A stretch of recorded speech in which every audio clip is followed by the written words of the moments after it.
Steve Rogers is indeed Captain America, and Miles Morales is Miles Morales.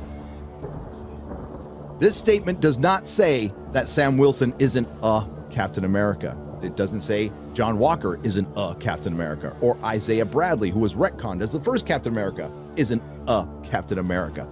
It doesn't say that Bucky Barnes isn't a Captain America. It just says Steve Rogers is Captain America, and the same goes with Miles Morales. He is indeed, again, Miles Morales.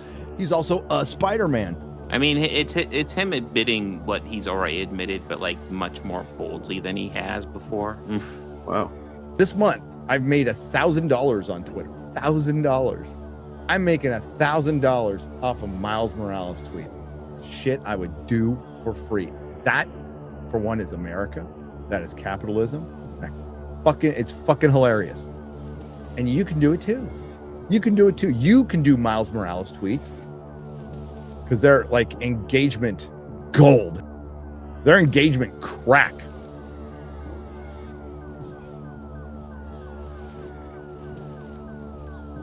I used to sell toxic poison to kids to feed my habit and make money, and I went to jail. Now I sell toxic poison to kids to feed my habit and make money on YouTube. Plug. I am doing a Kickstarter right now. And just like that, your whole world changes. I saw my whole life right between the pages. One of the most fun books that I've written is this comic called Kimmy Cosmic. It's an all-ages space cowboy adventure. There's like Star Wars themes of discovery and finding your place in the universe, and like one hero trying to change the tide of battle. She's a space cowboy who has to like unravel like the mystery of her half human heritage to prevent an evil corporation from subjugating her people. So there's equal parts like samurai lore and spaghetti western. Anybody who likes YA fiction, anyone who likes anime, manga, anyone who likes things like Steven Universe or Avatar: The Last Airbender. So this is the Kimmy Cosmic graphic novel. It is a 130-page graphic novel. It's got 5 chapters of the Kimmy Cosmic story. It's actually the first 5 chapters of the Kimmy Cosmic story. As you can see, it's extremely colorful. It's illustrated by Emma Galloway and colored by Iacopo Callisti. So far, as an independent comic book creator, this has been the book that I've sold the most. But for the Kickstarter, we have that book, but we also have the 2 new issues. So issue 6 and issue 7 are the new issues that we are launching with this Kickstarter.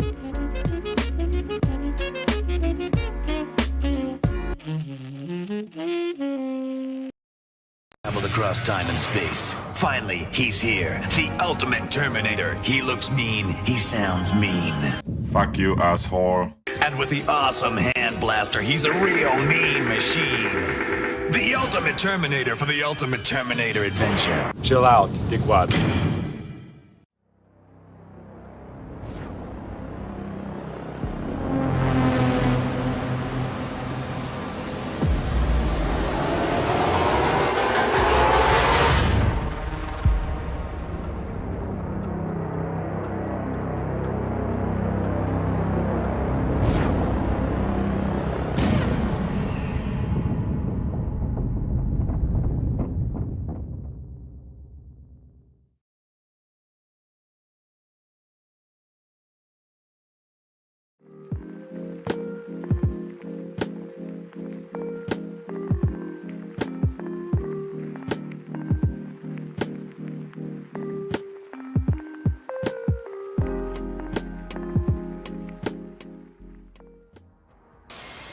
Oh, she's so, it's the stunning and brave. Oh my god.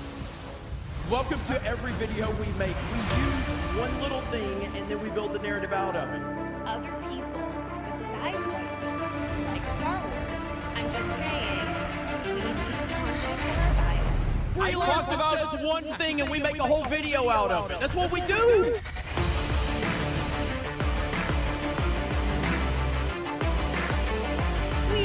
Weird. You are the real superhero. Well, I'm built like a goddamn brick.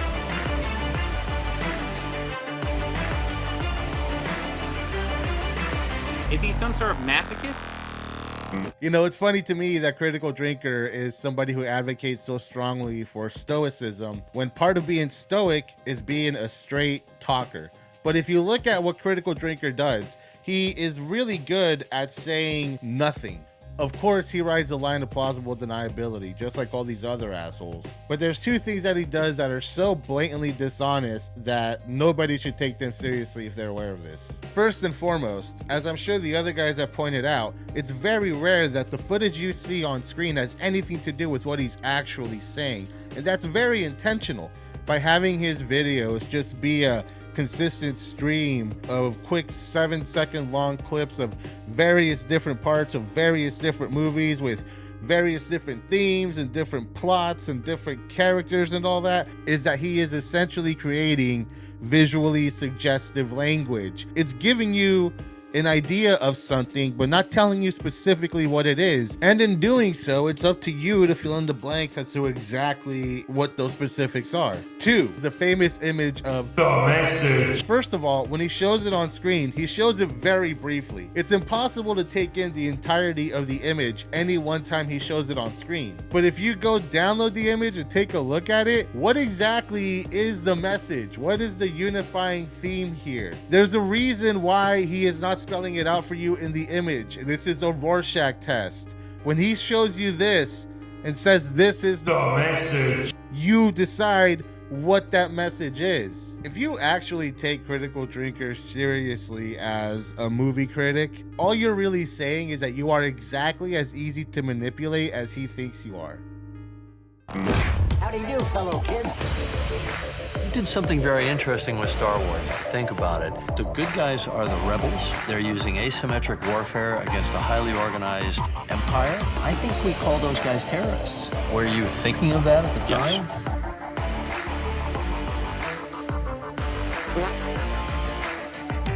Force cannon sight!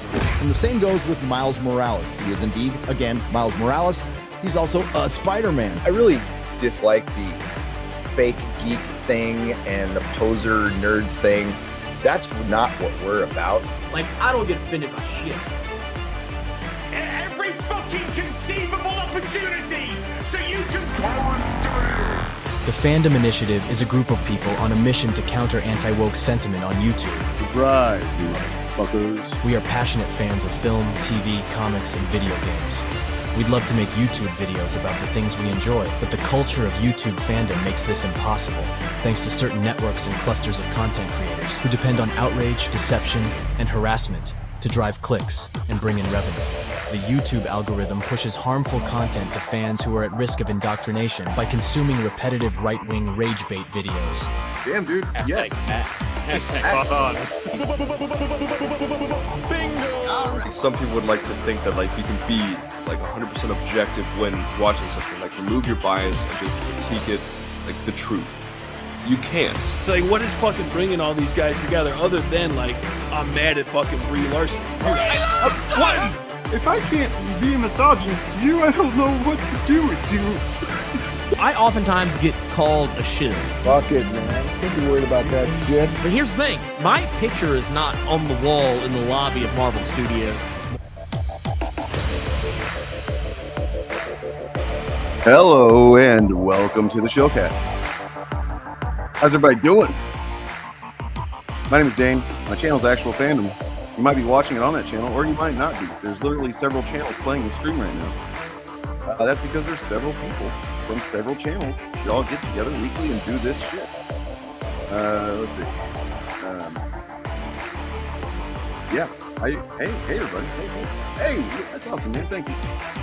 Appreciate that. Also, subscribe to everybody. Hello. Else in the description. Hey, I was gonna bring you on. God damn it! Fuck, you fucked it up. Fuck. God, Sorry. Fuck. Okay, so let me just pretend that didn't happen. Okay, pretend that didn't happen. Just fucking do it. Give us a do-over. Turf Nation is a guy. Here he is. Hello. Sorry about that. You were doing so well, and I was like, well, I should join. Yeah, it's fine. Man. Well, what would this be if it wasn't a train wreck right at the beginning? You know. Absolutely. It's How's it about going? lowering expectations early on. That's right. So that it can only go uphill after this. Yep. We always usually, well, not always. Sometimes every once in a while we end with a pretty mid stream. Yeah. Yeah. So that you got that to look forward to, folks. Hell yeah. I believe Airrick Debunks is going to be joining us before too long, as is what's that other guy's name? Bobby? Jim? No? Bob. Yeah. Okay, Bob. Jim. Yes. Yeah. Organized religion? I think so. It must be. That's it. Yeah. He'll be here. It'll be Bob fun. will be here momentarily. Mr. Chaos himself. Mr. Chaos. Wow. Yes. Wow. Well deserved, man. Nice. Ant needs to come on this whole stream here if he can, look down on us peons and give it a shot. You know what I'm saying? Hell yeah. How are you doing, man? Oh, I'm all right. How about you? What's going on over there in your world, man? That's none of your business. Okay, cool. Yeah. Not joking. It's going good. It's hey, we got a new background. It's kind of the same, but it's new. I just want to show it to you real quick. All right. Wow. Oh, that's sexy. Okay, let me show you the old one now. It's alive. So you know the difference. Here's the old one. Kind of lame. Yeah, I do like the new one. Yeah, that's better. New is always better. Progress. Yep, that's what we are. We are progressives. That's what that means. Just new. Yep, just doing the next thing is all that means. Yes, regardless of whether or not it's good for anyone. Exactly. AI is new. Let's do it. Yep. No, I mean when I was watching that video back, I didn't realize until then that we missed a pretty big thing that he said, like by implication, right? And what I'm talking about, by the way, is on the Shill Clips channel, which is the channel we share for clips of us shilling. Clips from the streams. But so this guy, this AI bro, he was defending the right to just steal content from people to feed to AI, programs. Yeah. So they can make AI art out of other people's shit. And he was just like kind of downplaying, IP and like, it's just like, oh, what do you care? Yeah. And he was also making fun of a creator for being upset that AI is stealing his content. Exactly. And so he actually he was like, well, there is one downside, and it's that, and he just names off how it could like disrupt legal systems and like create propaganda that causes wars and all this shit. And he's like, but aside from that, I don't see anything wrong with it. And it's like, wait a second, hold up, let's hang on that for a minute. And we didn't do that. We kind of just let him go with that.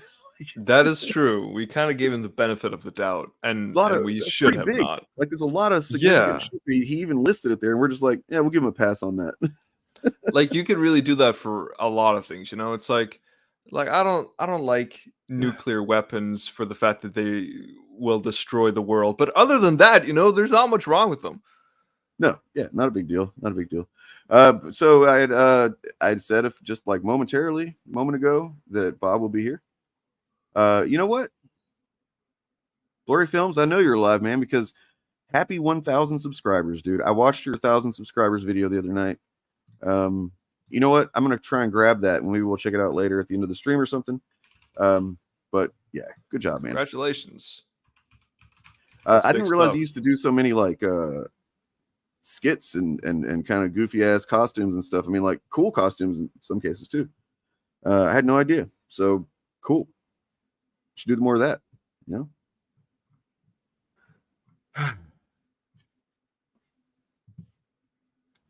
Anyway, so today we're gonna be talking about a few different things. Primarily just kind of look over the old Chud sphere and see how the Chud apocalypse is going, because it is still going. It is still going. I don't think it's not gonna go. No. Like ever, but we're not the experts in this stuff.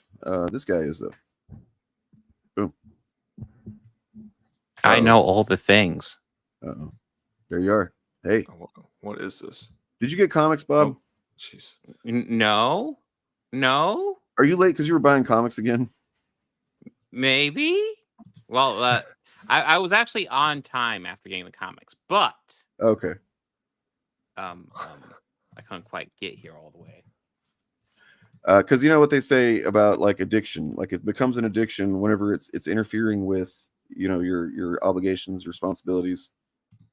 So You know what I'm saying? you're Like, saying is streaming is interfering with my comic book buying, so I should quit streaming? yes. I guess so. Yes. Okay, later, guys. Bye. Bye. Bye.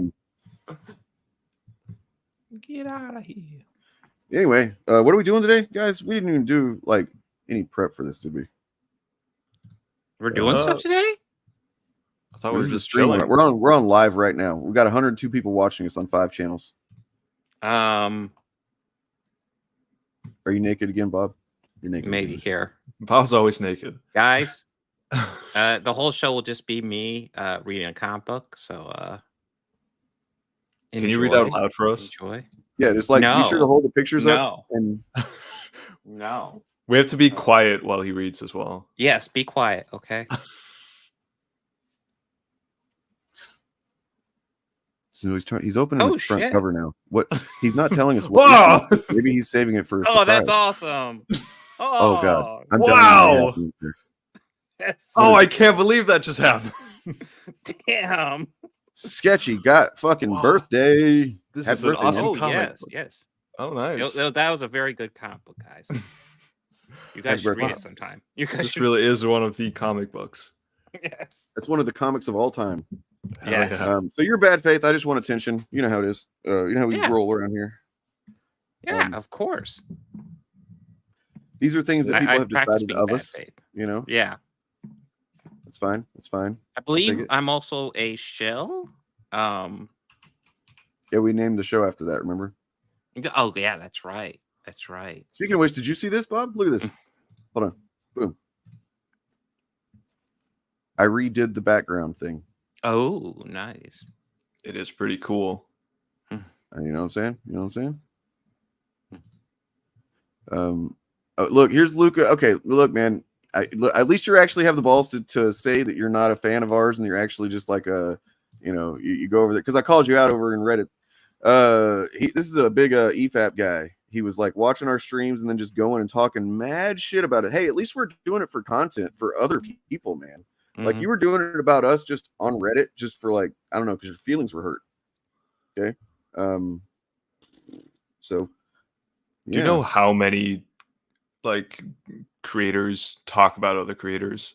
It's a very It's kind of a big we were Yeah. actually the first one. No one ever did it before us. No, we're the only ones who do definitely it. not EFAP, right?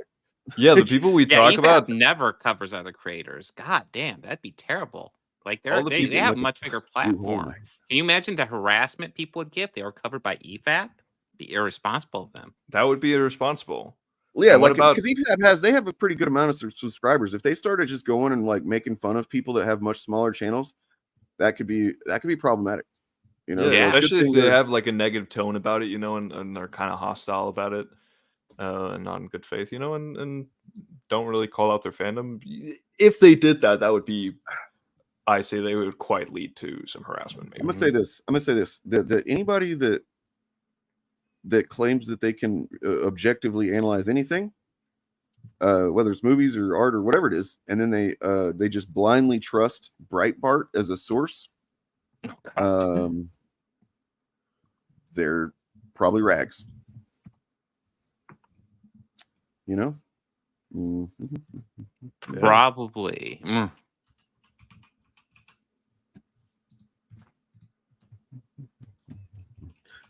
Dude, like there was probably some criticism in there, sure, but like you were also just talking some needless shit about all of us.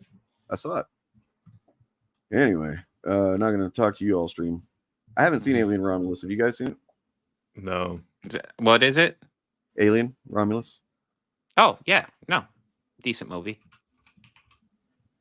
Listen, if you're looking for one of the best alien movies ever, it's not it. But if you're looking for a solid alien movie, hey, is it not even? Would you not even call it like top 3? Like the third best? That's the thing. Like I am okay with Prometheus and Covenant.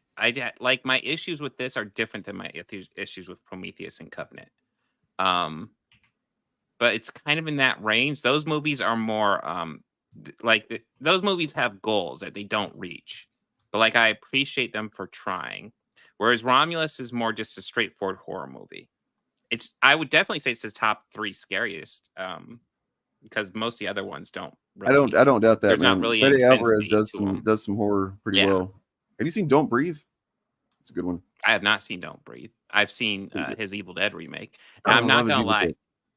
You don't like it? I saw the trailer and I didn't realize he'd done the Evil Dead remake, but it said from the director of Evil Dead. And all I could think of at that moment was, oh god damn, I want an alien movie by Sam Raimi now.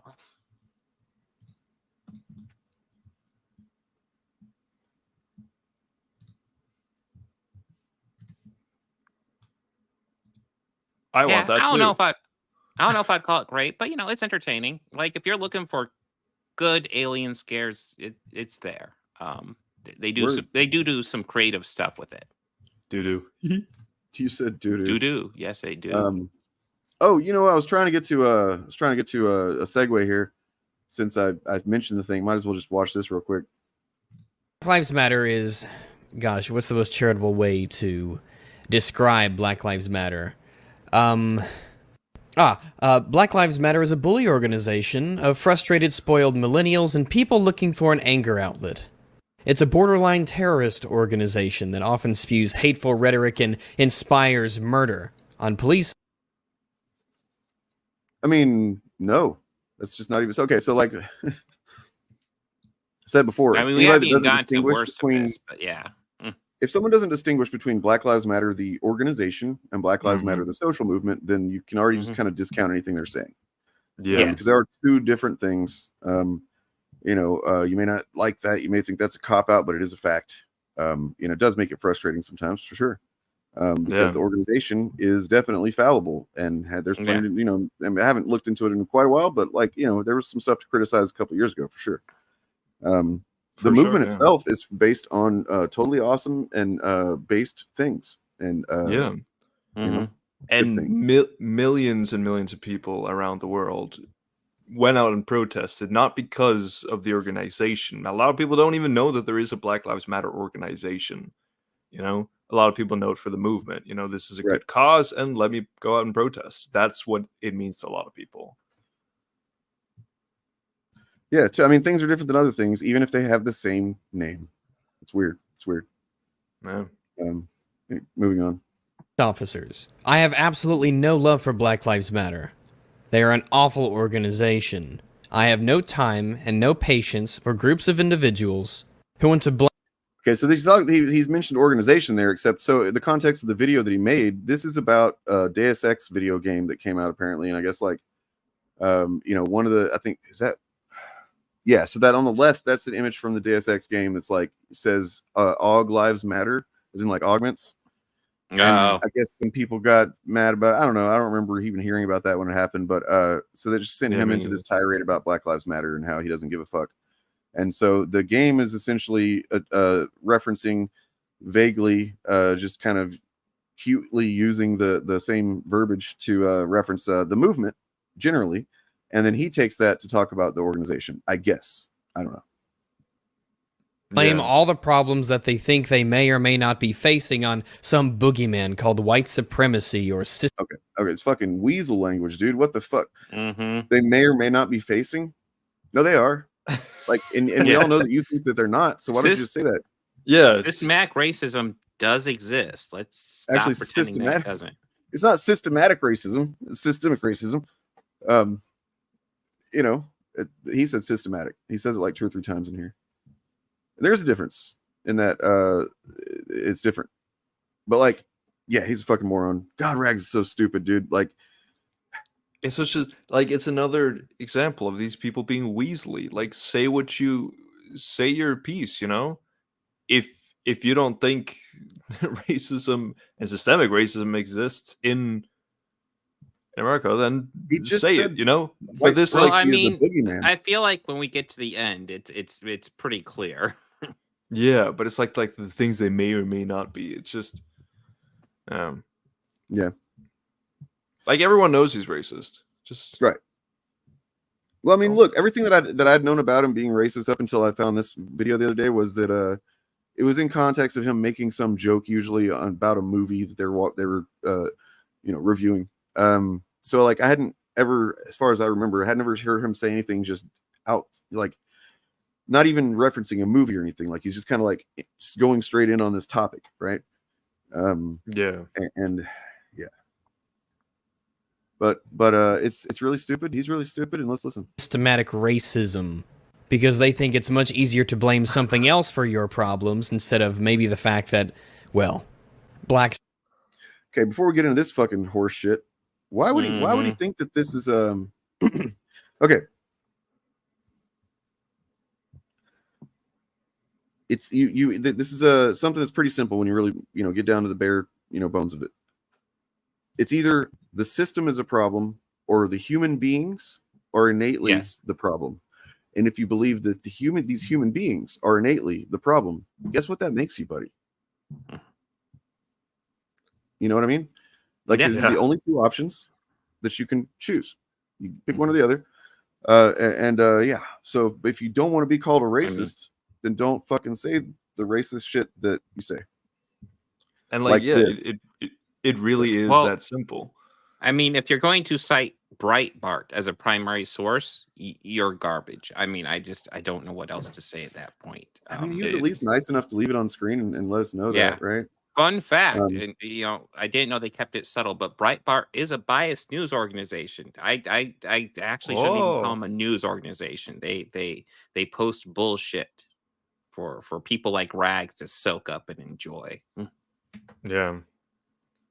But yeah, I mean, what you said, Dane, about it, like there only being two options. Like obviously, when you try to look into the systemic issues, right? That's very complicated, and there's a whole history and there's a lot of shit there to talk about. But in the bare bones of like, okay, why do we see these problems, right? Yeah, it is a question of, okay, do you attribute it to the people themselves or is it the system we live in, And it's absolutely the system.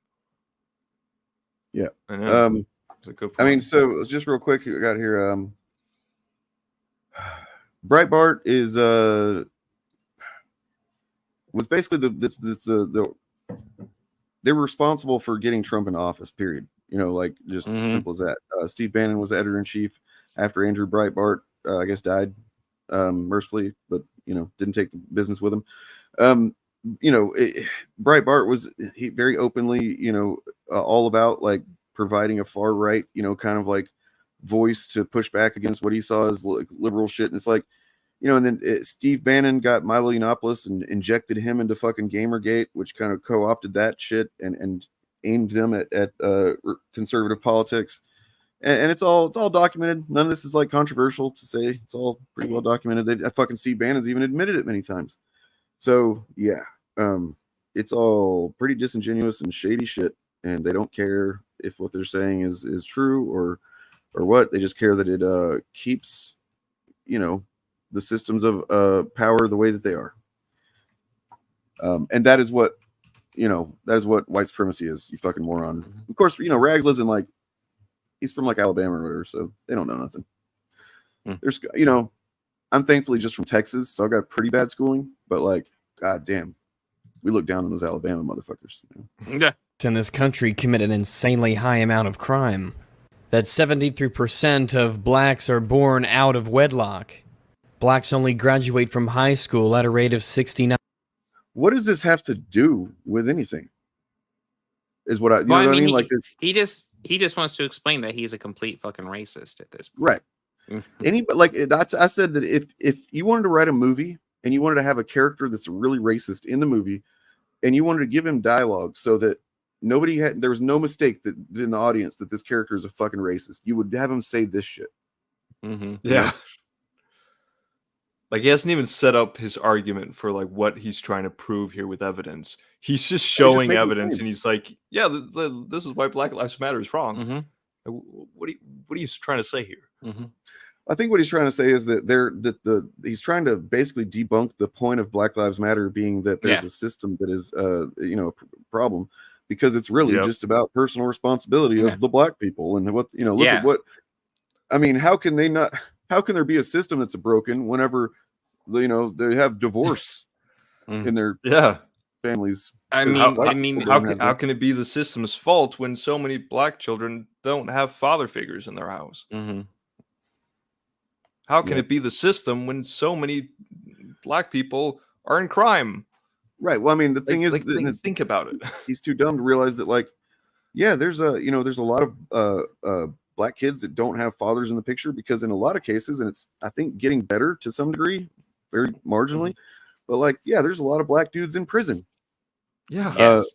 Is it because they are just inherently, like, criminals? Fuck no, that's not what it is. There's over policing. There's you can get into looking at what causes crime and shit. It's all well documented, well studied. Yes. It's just that, you could deal with the fact they have less opportunities, so they get more desperate. You could deal with over policing, as you've already brought up. There's many different elements. And, essentially, as, you already said, Dane, so either, we look at this data and say either black people find themselves in situations where maybe they commit more crime, or they're genetically predisposed to it. And which one do we choose to believe? If you're going to say that, guess what that means, buddy? Yeah. It means you're racist. So you don't get to complain when people call you that. You just go, oh, yes, I'm a proud fucking racist because I believe this racist shit. Yes. And it's just, it's shit like this where someone can't look past an initial piece of evidence, or some initial statistics, right? You see, okay, there is some kind of statistics, right? That there, that a lot of black people end up in crime, right?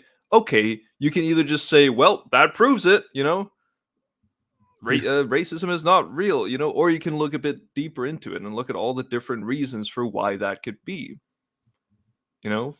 For one, there's a big relationship between poverty and crime, and there's also a big reason why a certain population in America would be more prone to poverty when basically like 60 years ago they were secondhand citizens in America. And that's just one path, there's so many different paths to explain all these things, but he's just looking at it from like the basic premise of, oh, look, this article says this one little thing that's not in context, and I'm just going to roll with that. I mean, it's looking at a symptom and cause and calling it the cause. Exactly. Right? Instead of looking at the systemic cause. So I mean, it's not a real thing. It's just literally a racist fucking counter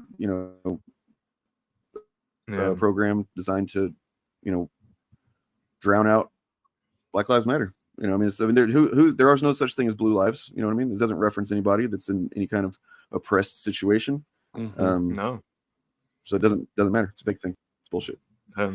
He Basically, I really just assume isn't anybody that going- actually says that unironically is a fucking, maybe not avowed white nationalist, but they're getting there, getting close.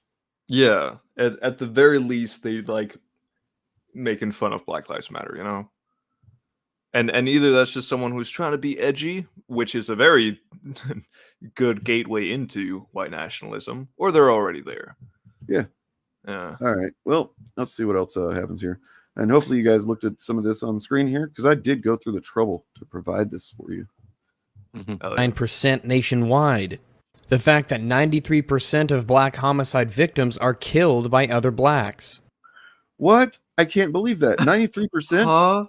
Is that because of the fact that in a lot of cases they live in what's called ghettos and areas that were like literally created to cordon off black communities from the white people decades ago, and then and then those communities were not taken care of, and they were not given resources, and they were over policed and is that what you're saying? No, that's not what he's saying. He just thinks that black people just go around killing black people willy-nilly. Yeah, it's his idea of racism is the same. I don't know if you remember, like we talked about this a while back, about how when you were younger, your idea of racism was a lot less complex. It was that whole, oh, it's the big great evil, that you see, and then we can fight that head on and then conquer it, right? That's what he sees. He's like, oh, when you mean racism, you mean that all the black deaths, that's just white people doing it. White people are just walking around killing black people all the time. I mean, it happens a lot, but like, yeah, that's racism, right? It's like, and that's a good point, Maestro. He's mentioning that as if, but he's already mentioned, there's already like we've already talked about the fact that crime becomes an issue in underserved communities, right? And like this is just symptoms of crime, more symptoms of crime, and yet he's listing these things out as if they're completely separate to paint a picture of like, oh, look at all these reasons why black people, but you know what I mean? Yeah. And that's actually what I said the other day, was I want to start, anytime I get into conversation with somebody like this in the future, I want to just be like, ask them straight up from the beginning, what threshold do you think, what is the threshold where something is racist to you? I think that's you know what I mean? Like define terms early on. Yeah, instead of like trying to be like, oh, is that racist, or that, you know, that how the conversation with Jim the Casual went, for example. You know, instead of letting it get that crazy, just be like, you tell me what you think racism is, and we'll go from there. Yeah, I genuinely believe you would get some crazy answers from a lot of Well, people. I mean, you know, he said the N-word once, so is that racist, or do you have, or maybe you have to say it like 3 times to get that threshold? I don't know. You need to mean it with conviction. Wait, are you saying that white people hate themselves? They're biased against themselves? Is that what this means? Come the fuck on. Fair, What is anti-white bias is a problem with white liberals in America. Anti-white bias. Anti-white bias anti-white is a bias? problem with white liberals? So white liberals are biased against themselves. Yes. Fun fact. No, they're not. Yeah. And like it's one of those things where I have trouble debunking it because it's so fucking stupid. Yeah. No, I mean, it doesn't I think exist. I think it's fine for white people to be biased against themselves. You know what I mean? Like, I personally, I don't think it's a good idea. I think you should have like a good sense of self and like a positive, you know, build up your self-esteem and your sense of self-worth. Do some things that make you feel content with your existence and your day-to-day life, and you know, find things to love about yourself. I think that's a good thing. But you know, I don't know that this is really a thing. Yeah, and like, and I don't know what he means by like anti-white, if that's just, you know, people calling out, you know, systemic issues and stuff. I think so. Like race issues, you know. It's just one of those deflection tactics the right use to be like, oh, well, you know, we're supposed to be all apologetic and feel bad about slavery. And it's like, nobody's asking you to feel bad. No. Nobody says that. Yeah. You know? I've never been asked or you know, pushed to feel bad about some slavery or racism thing that I had nothing to do with. And if somebody did try to do that to me, I'd be like, I mean, you know, I'll advocate for justice, man, but I ain't gonna feel bad personally for something I do. No, it's one of those things. Nobody who's currently alive, at least in the United States, or you know, at least legally, is responsible for slavery in any way. Nobody should be guilty for slavery, but we should acknowledge that slavery did exist, and there's issues throughout time that we haven't fully recovered from, and maybe we should address those. Yeah. I think there's a difference between like feeling bad for something on just like a general sense, and then, you know, feeling bad about it on a personal level. Like you shouldn't do that, because that's where the guilt is. Like, no, yeah, we have nothing to feel guilty about, but like, yeah, there's still problems from it, you know, and it needs to be addressed. And because there are people, you know, who do have that ideas, people on the left, you know, who do believe that white people should feel guilty for slavery and stuff like that. Even though the white people believe it, right? But it's such a small minority. And it's a good example of a Rippaverse fan right here. Much. He thinks he knows what he's talking about. Only 16 people are watching. I'm so sad. What? I mean, never mind that 107, but yeah, 16. Whatever. You know, cool. Numbers 16, are meaningless. That's got to be on this Shill Clips channel, I think, right? Like, yeah, the channel that literally is an afterthought. That looks like it's me. More, hey, people should watch Organized Chaos. Everybody, I think everybody goes to Dane's channel. That's where the group is. That's where yeah. So that sounds definitely fucking really good faith. And so you said there were studies done, and then you just list a book. You know, because books and studies are the same. And you know what? That book must mean something because you list it twice. Anyway, you know, yeah, there's going to be people that counter people that saying things that, you know, but make an argument, man. You don't just go, oh, there's a book, there's a study, here's the name of it. Yeah. I win. I You're made not my allowed point. to talk about any of it until you read this entire book. I mean, that is the logic of an EFAP fan, right? Like, you Yeah. can't. Did you watch all 17 hours? Yeah. Anyway. The fact that 40% of cop killers are black, despite black males being 6.6% of the United States population. Whoopsie. Damn, Rex, why did you put this on your... Racist comments on the internet aren't dangerous. Nazi symbols on the internet aren't dangerous. Denying the Holocaust on the internet isn't dangerous. Antifa is a domestic terrorist organization. Okay, That say doesn't with sound like chest. double standard at all. This is just the right-wing party lines. He's swallowed it whole. Like, yeah.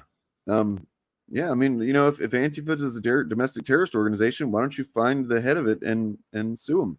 I don't know. You know, charge him something, right? Or her. Yeah, or, they must have done something really evil to be labeled that.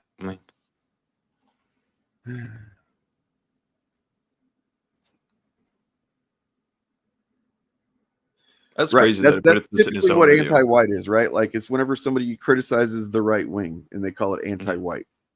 Because they want to. The thing is, the problem that you have, Luca, is that you seem to believe the idea that like things are just, well, if I say this about black people, then you know, I don't know, that it's just like an even thing, and it's not. It's simply not. You need to understand what the concept of equity is, and you know, a lot of people on the right seem to really struggle with that. In fact, some of them outright reject it because I think it makes them feel triggered or something. That, you know. You know what is also anti-white racism? When an actress goes on stage and says, "I don't really care about the opinion of white men," that is anti-white racism. True. That is the same as segregation.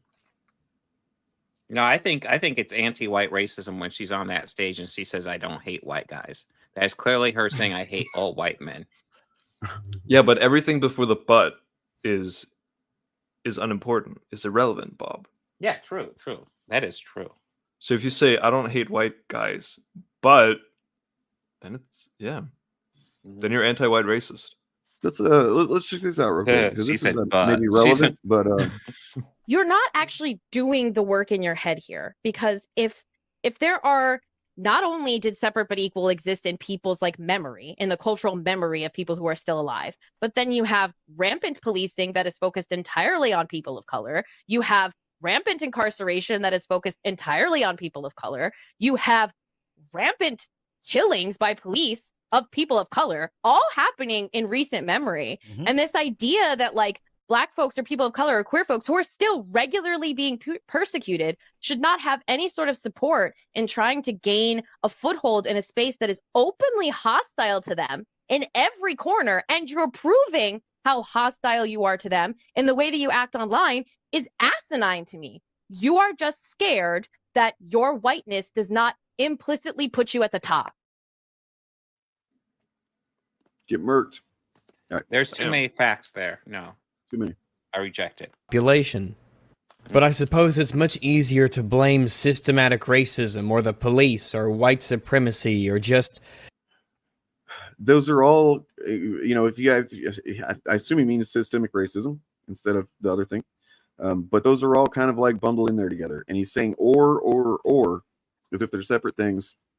It was showing that he doesn't understand the fucking assignment at all. Like, he doesn't have any idea what the fuck he's talking about. This is just reactionary talking points that he bought wholesale from goddamn Breitbart. Sad. Oh wait, what is this on screen? Holy shit! Whoa! Oh, what? I'm sorry, Dane. You're absolutely right. I just found it. You sounded like a sea lion there for a second. It was funny when you said. Did I? Yeah, when you said like, or. Sorry, it's good. I could. But yeah, you're absolutely right. What's this about? That's weird, right? That's kind of weird. Yeah, why is he putting this stuff in his video? That's weird, man. Yeah. Some nebulous boogeyman out there in the distance, floating around, invisible yet ever. You know, he's using this flowery language here to describe this. It's like, it's not a nebulous boogeyman. It's a very well-defined thing that if you just like listened or learned, you could understand it. Maybe. I don't know. All right, present that's over. instead Over. of addressing the problems that face your own community. Poor little guy. Poor little guy. Look.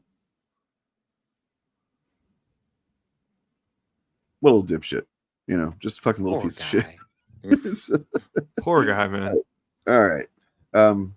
He's a victim of racism.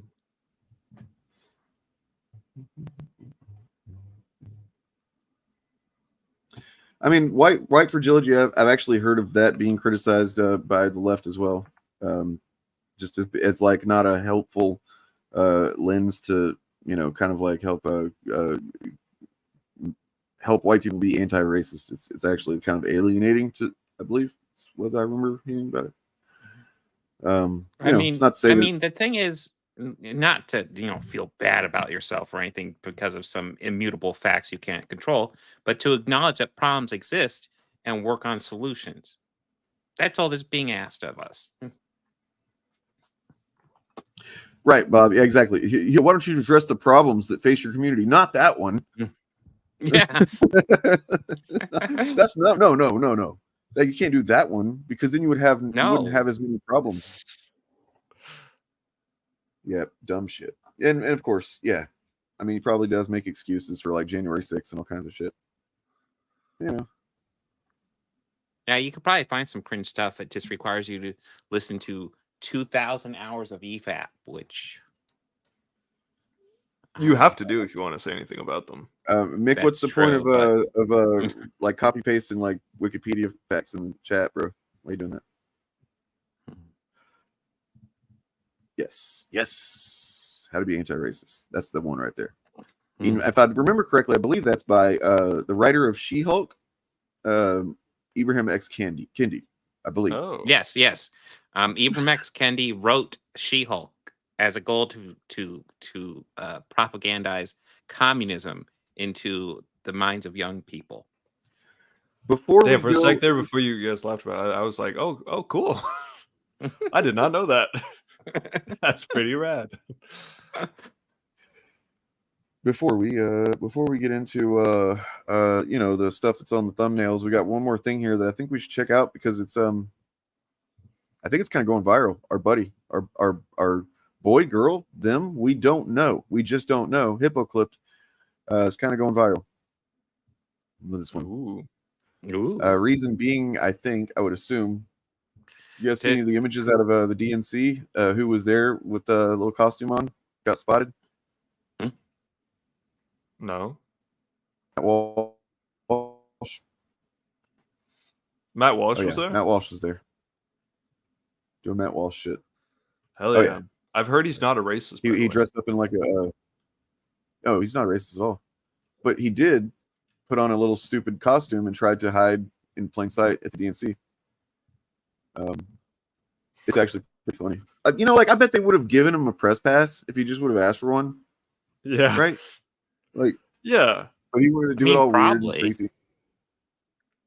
They probably knew it was him as well. I mean, once you see the picture, you might... The thing to keep in mind, looks weird and creepy naturally. Bro doesn't need to try. Okay, here we go.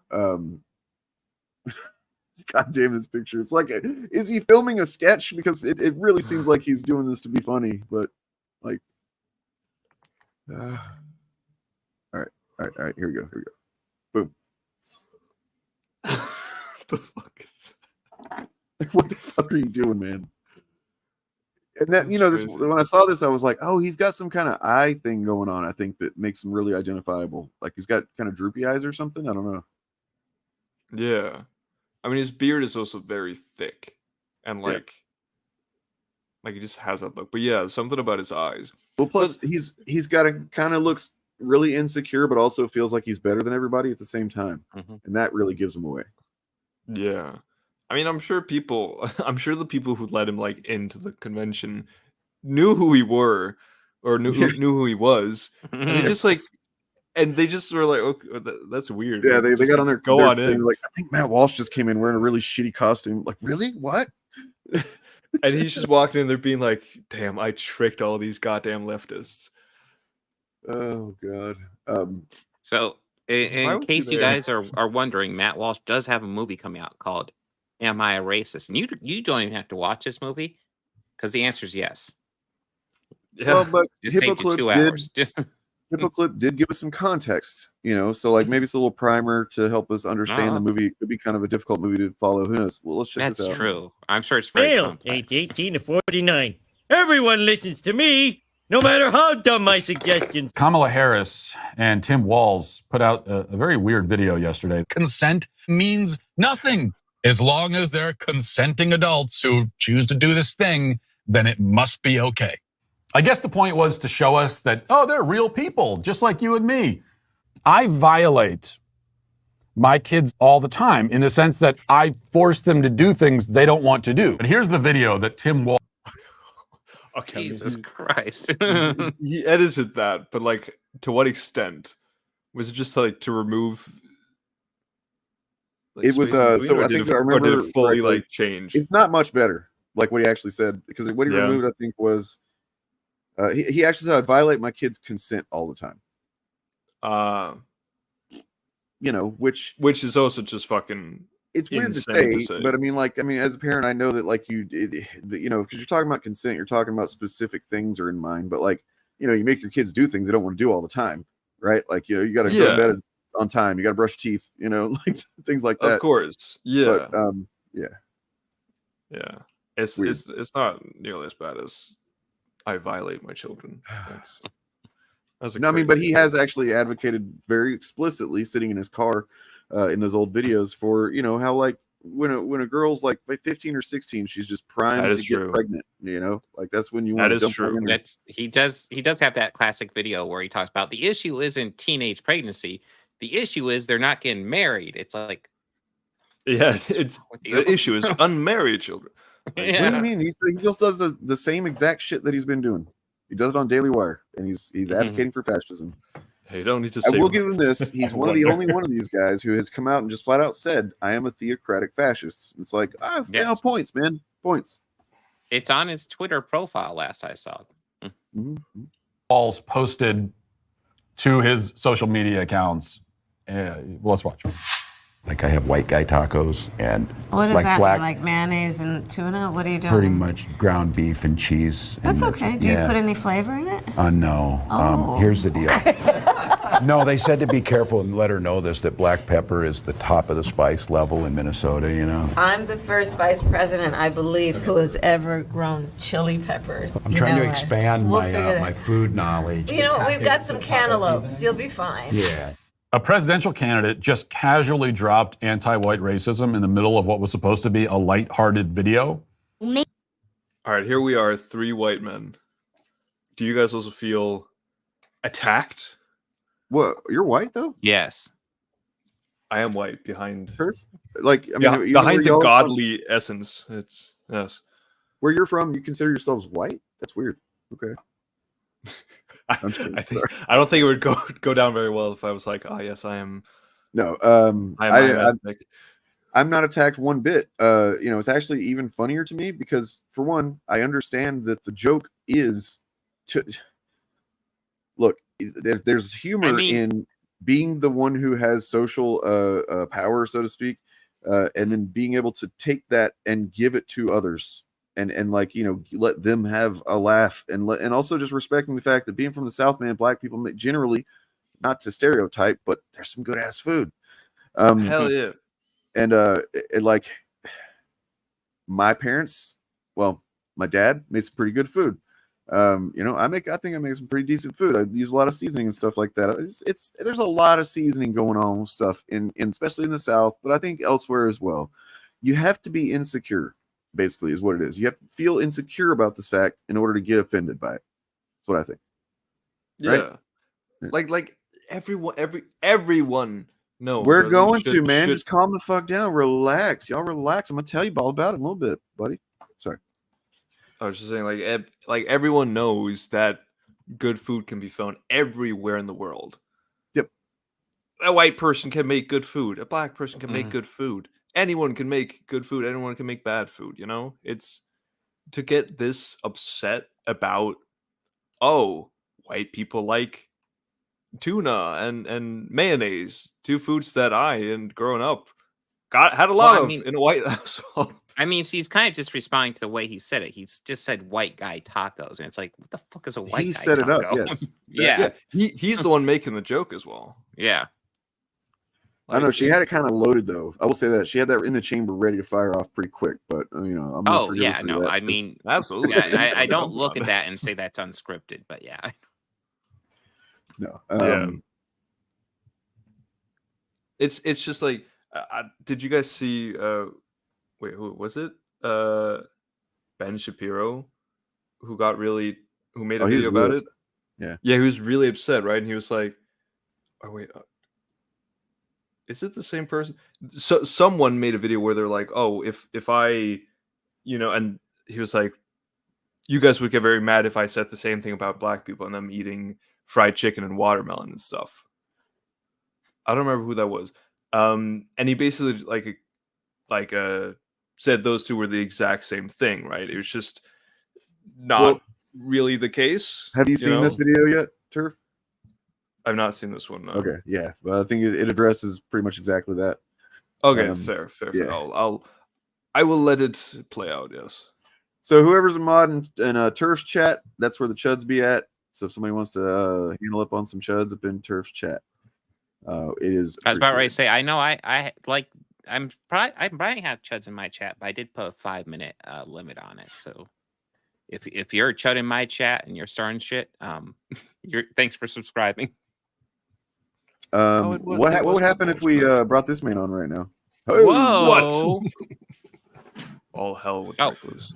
And real quick, NerdTubes, thanks for the super chat wherever you're at. Yeah. Hell yeah. Let me go. I'm just gonna go moderate a bit in my chat. Mm-hmm. And I'm gonna pull myself out here so that we can bump up Mr. On Camera. Boom. There we go. I mean, you can also just drag him up. Yeah, I was about ready to say you can drag it, Dane. You don't have to. Embarrassing. All right, so trying to figure out what the hell people are even talking about in these fucking things here. I don't know. All right, I was about to say something that was probably just going to come up in the video anyway. Who's super chat? Somebody need to read that. What are we doing? It's not mine, but what's going on? I don't know. I thanked him. What's up? Welcome. Somebody said something at the very beginning of the stream, man. I don't know how to approach this about you, but somebody said Airrick Debunks, who is a homosexual, in chat, and I was like, whoa, right, hold up with these accusations. You know what I mean? Like, I don't know. I know, crazy, right? I figured this must be like an EVS fan or something because they're the ones that like to. Oh yeah. Well, actually, it's supposed to be an actual homosexual. That's the statement. Because I have that merch. It's unlike how he calls everybody who doesn't like just F slurs and gay and stuff. Yeah. Anyway. All right, let's finish this guy up. Watching this hippo clipped video that's actually seems to be going viral right now. It's got like over 12,000 views. Oh, nice. Cool. Maybe they're all reverse vampires. Reverse vampires! Tim Walls says that he makes white guy tacos. And Kamala says, what is that, mayonnaise and tuna? Like, that is anti-white racism. White guys need to have a car like this. I am a victim of a hate crime. Right? If you...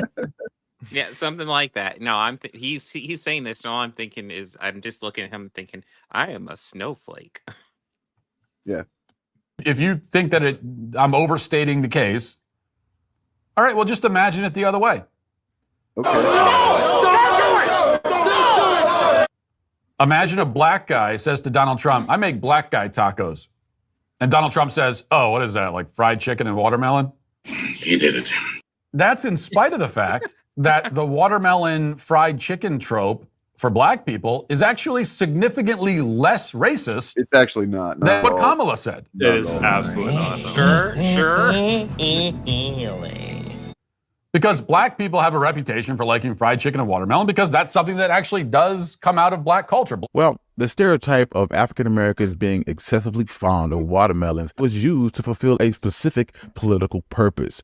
That sort of joke comes from a place of recognition and affection, really. After slaves won their emancipation, they made watermelon a symbol.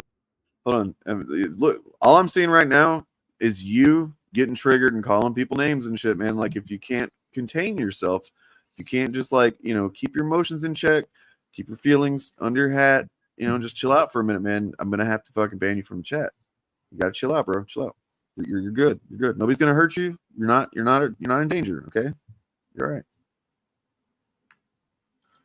Of their newfound freedom by growing, eating, and selling it. Enter hateful white people jealous of our success. So they waged an all-out cultural war. This trope was so widely accepted within popular culture that the origins of it are almost forgotten. White people associated watermelon with intelligent, servile black people. They wrote songs about lazy black people and watermelon. Like,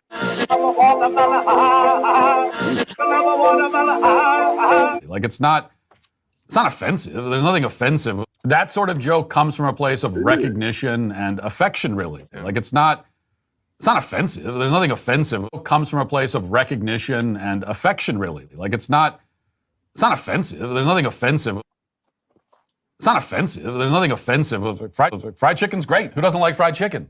Everyone loves fried chicken and watermelon, not just black people. Where the heck do these stereotypes even come from? Actually, I do not like watermelon. I never have. I just don't like it. I know it's weird. I don't fucking understand. We're down to 3 guys. How are you guys doing? Yeah. You doing good? Yeah, we got. We're not going The to take severe this restrictions on slaves, many slaveholders allowed enslaved people to raise chickens and sell or barter eggs. Enslaved women who were allowed to sell their own cooked food often sold fried chicken. From the late 1800s onward, fried chicken was used to portray black people as savages. White performers in blackface would portray African Americans as lazy, uneducated, and gluttonous. Fried chicken became the go-to way to make black people look like animals. These shows often included scenes where black characters were depicted as obsessed with fried chicken. Until the late 1950s, there was a successful restaurant chain literally called the Coon Chicken Inn. In 1925, Maxim Lester Graham opened a chicken restaurant in Portland, Oregon. It was a restaurant that focused heavily on the black minstrel industry, and in order to go into the restaurant, you had to enter. Getting close to home. Yeah, no, the fried chicken and watermelon thing isn't racist at all. Keep going, Matt Walsh. No, I'm just saying, like, that was in Portland, because, like, yeah, although Portland is a pretty progressive city now, a lot of people don't realize it was one of, I think, maybe it was maybe the only state that was just like way after it should have been. It really never should have been, but even still, it was just no black people allowed. There's actually far fewer black people in Oregon than almost any other state. Still, damn, because of that, it's kind of crazy. You guys have crazy. To the mouth of a black man. No, that's not cool. It's not offensive. On the other hand, the mayonnaise thing for white people it's purely spiteful and hateful. So in May 1915, the National Americanization Committee was formed. It's not something that actually comes from white people or white culture. So they wanted to force immigrants to adopt an American way of life. With these new residents came a host of distinct flavor combinations and spices, but these novel. You want to stop talking? Okay, I'll help you out, buddy. Foods were viewed with suspicion. The mayonnaise trope, it comes from like the most spiteful corners of black Twitter. In the 1920s, children were taught to speak English, learn American history, and eat American food. Spicy foods were seen as stimulants that could agitate the body and arouse hidden addiction. What Kamala said is worse. That is one big pile of shit. Jesus Christ. Yeah, man. I like that video more the second time. On this in the same vein, man, why don't we just keep all those statues up? You know what I mean? Like, just keep them up, just to remind people of bad days. Why don't you try maybe thinking about that from a different perspective, maybe? You know? Just saying. Yeah. Anyway, so yeah, that dude just couldn't hold his tongue, but he wanted to know what's going on with Airrick July and the Rippaverse and how it's just a flat out failure.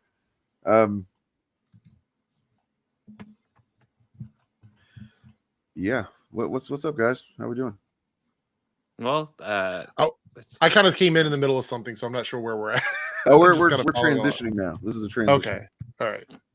We haven't actually covered, I don't think, anything that's on the thumbnails or stream titles yet. So kind of moving there now. What do we got? We got. Okay, let's talk about the FTC thing real quick. The what? Do we? Which the one FTC, is it? The FTC rules that are going to be. Oh implemented yeah. I actually don't know too much about them other than the I'll pull up the article here. Yeah, stopping bot accounts. Maybe. Yeah, because could be a big deal for certain people, you know.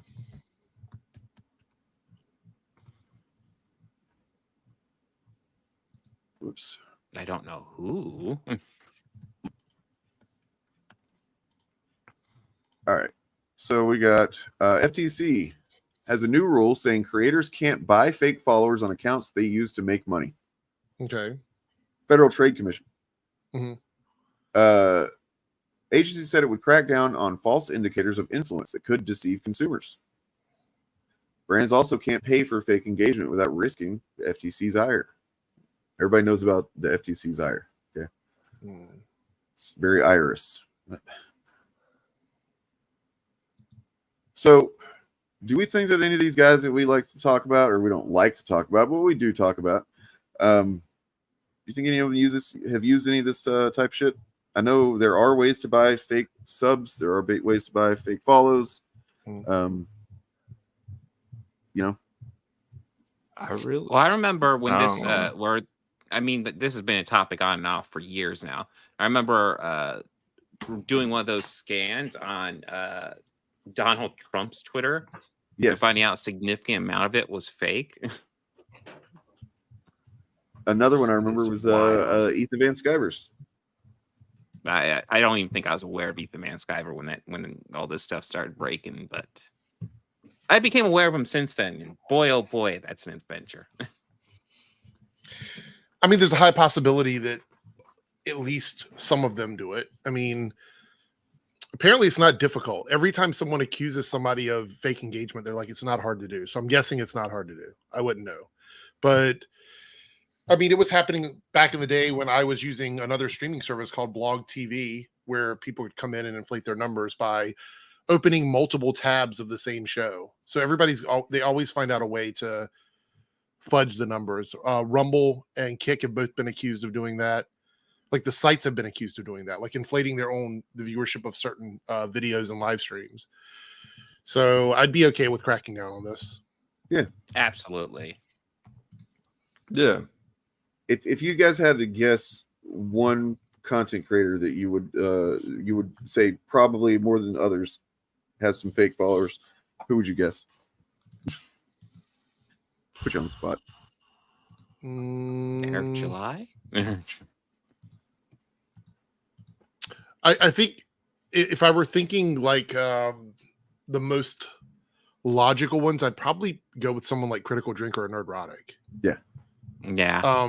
Only because I'm not doubting they have a lot of followers, but I feel like their inflation over time has been a little ridiculous. And I'm not talking about just YouTube. I'm talking about like social media in general. Like it could be Twitter, it could be Facebook. There's other places they post. So I just feel like once you reach a certain level, you have to maintain that this visual that you're doing, big things or whatever, and you can't falter on that. And those guys would have the means to do it. Money would not be an object for them, so they could easily pay for it. But we're seeing some of the other Chud channels suffer. Like Airrick July in the last 2 weeks just lost another 1,000 subscribers. So correct me if I'm wrong. I remember something about like when he was about to drop down to a certain number, and then he kind of like seemed to get a little bump. Did that happen? Yes, it happened. It was around. I think it was the end of last year, right before Christmas. There's sites you can go to and you can see real time subscribers, and it worked for everybody else. I tested this out. Everybody else's channel that I was watching at the time was working correctly. Like the numbers would move up and down.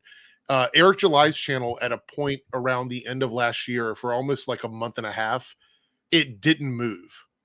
It stayed exactly the same, and then right before it dipped down, it jumped up like 100. Like it would go from like literally it would go up 100 subscribers, then it would jump down, then it would go back up 100, and it would jump down, and it did that for about a month and a half before it finally just dropped down. Like it's like whoever, I guess they were paying for it. It might not have been him. When I say they, I mean whoever was doing it. Stopped paying, and then it just finally started dropping, and it's been dropping ever since. Now it doesn't.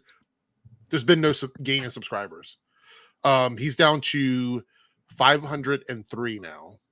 So I think it's only Damn, that's less than us. He dips. Yeah, I know exactly. I think it's only a few months before he dips down under 500. So that's crazy. Only 500K. So there's active subscribers for YouTube subs, and then there's dead subscribers, as they're called, right? Like, so do you think that bots or like, I guess, paid for subs would be count among dead subscribers? I guess, right? Depends on how they work. Sure. Like, they would probably have to be. No, the bots are just the actual number. You can. There's two different sets of bots. You can do bots to subscribe, and you can do viewing bots. I think it's very obvious though that some of these channels are not doing viewing bots because they have like 500,000 subs and they're getting like 1,000 people watching their streams. I mean, no offense, but you know, that's pretty obvious there. But yeah, it's a little weird the way that works. So yes, I guess if a Google account was just created simply to be a subscriber to someone, like in a mass subscribing service, they're probably dead accounts. I'm assuming they're not engaging in content. You probably have to pay extra for that. Can you imagine spending all day going through and putting, great video? They'd have to run some sort of, have to run a script or something to do that. They're probably getting somebody over in like a third world country or something that gets paid barely anything to do that shit. I don't know. It's yeah, he watched a couple of live videos. He's like, man, 503,000 subs right now, and that's just crazy. Like I remember he had 512,000. No, it was 518 when we first started watching him. It was 518. Jeez. Hemorrhaging. That's what the kids call hemorrhaging subs. I don't know. Yeah. All right. Well, there's that. But you look at someone like Nerdrotic and Friday Night Tights. In order for a show like that to continue to have the level it has to maintain. Yeah. And I think at a certain point they're going to have to start faking it. You know what I mean? 100%. I don't think you're wrong, Grayson. Like I do believe that they do appeal to people that aren't just nerds. That sure, yeah. Absolutely. Especially Nerdrotic. If you notice, like in the last, like right before he hit 1 million subs, he cut his beard down, trimmed it up. He stopped being in that, old shitty looking old bedroom of childhood that had all those shit on the walls. He kind of started, it looked like he actually did consciously appeal less to the super nerds and like more to, just kind of normies.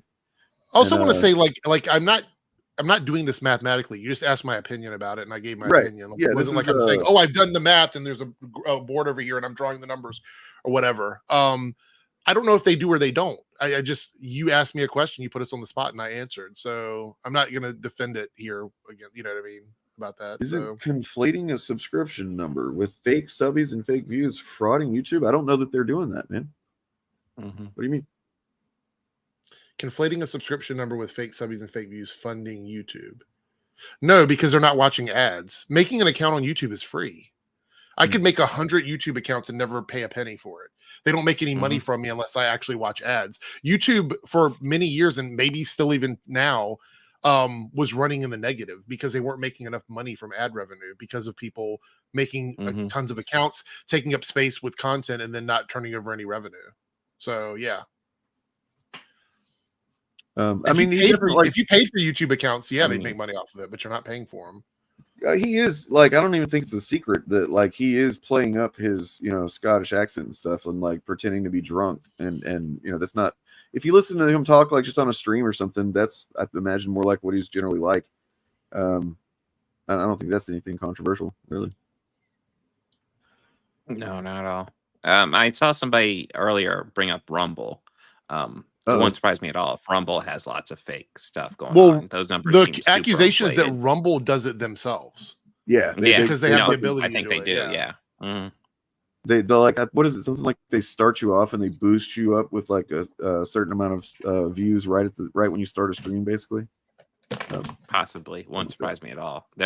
Whenever I look at Rumble, their numbers always seem suspiciously high. Yeah. And this is coming from people that are much better at this than I am, that have actually done the work, and they're like, yeah, it's obviously inflated. So, okay.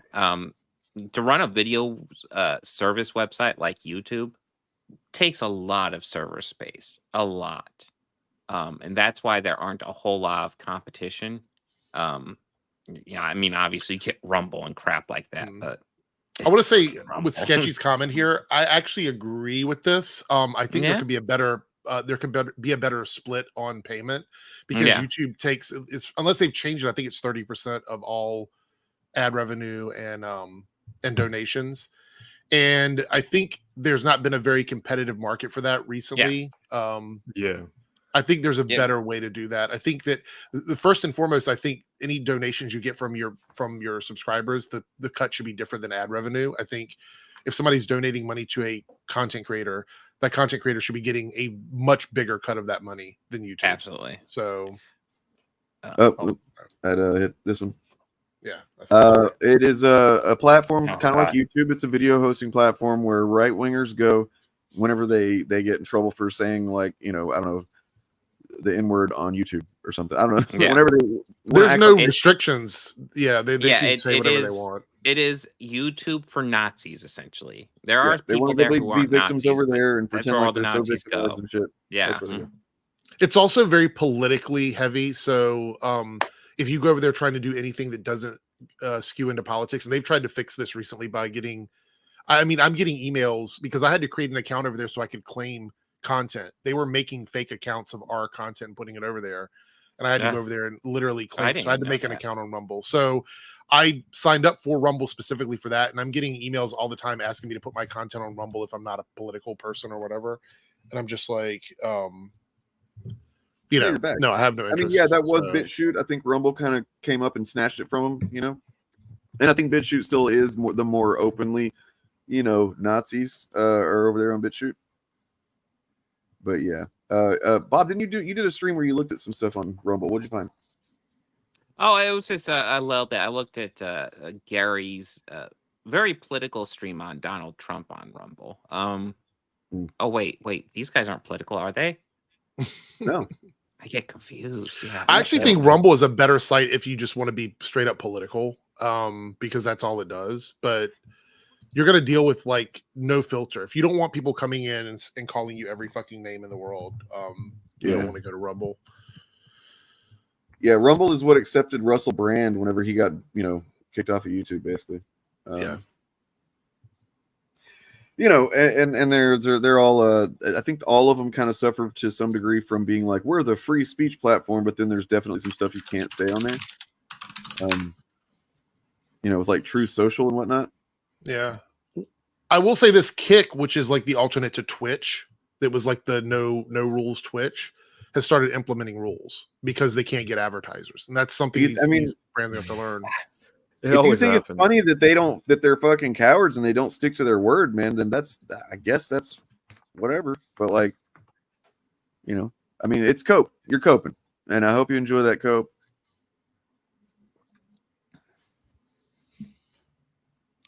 I don't know that YouTube is really feeling any strain from this shit. You think? Mm-hmm. I don't know. Anyway.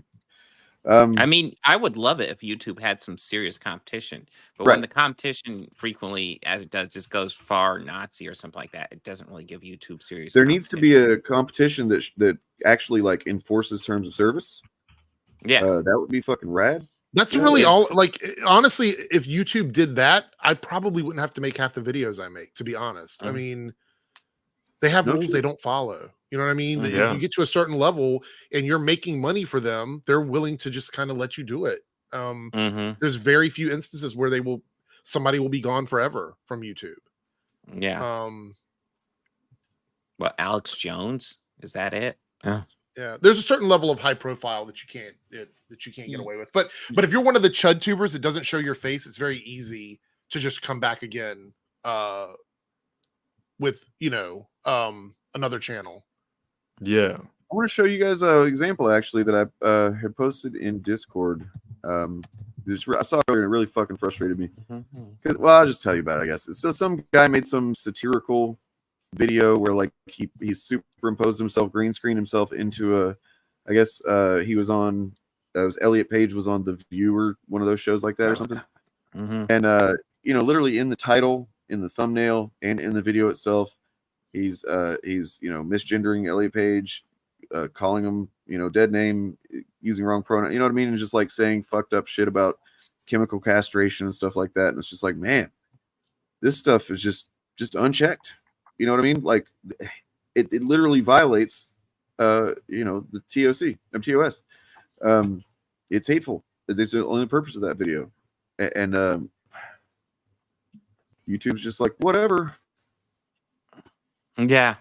So no, I can't believe that video. It's like, wow, that blatantly is violating TOS and whatever, I guess. Jesus. Oh, by the way, a little side thing here before we switch topics.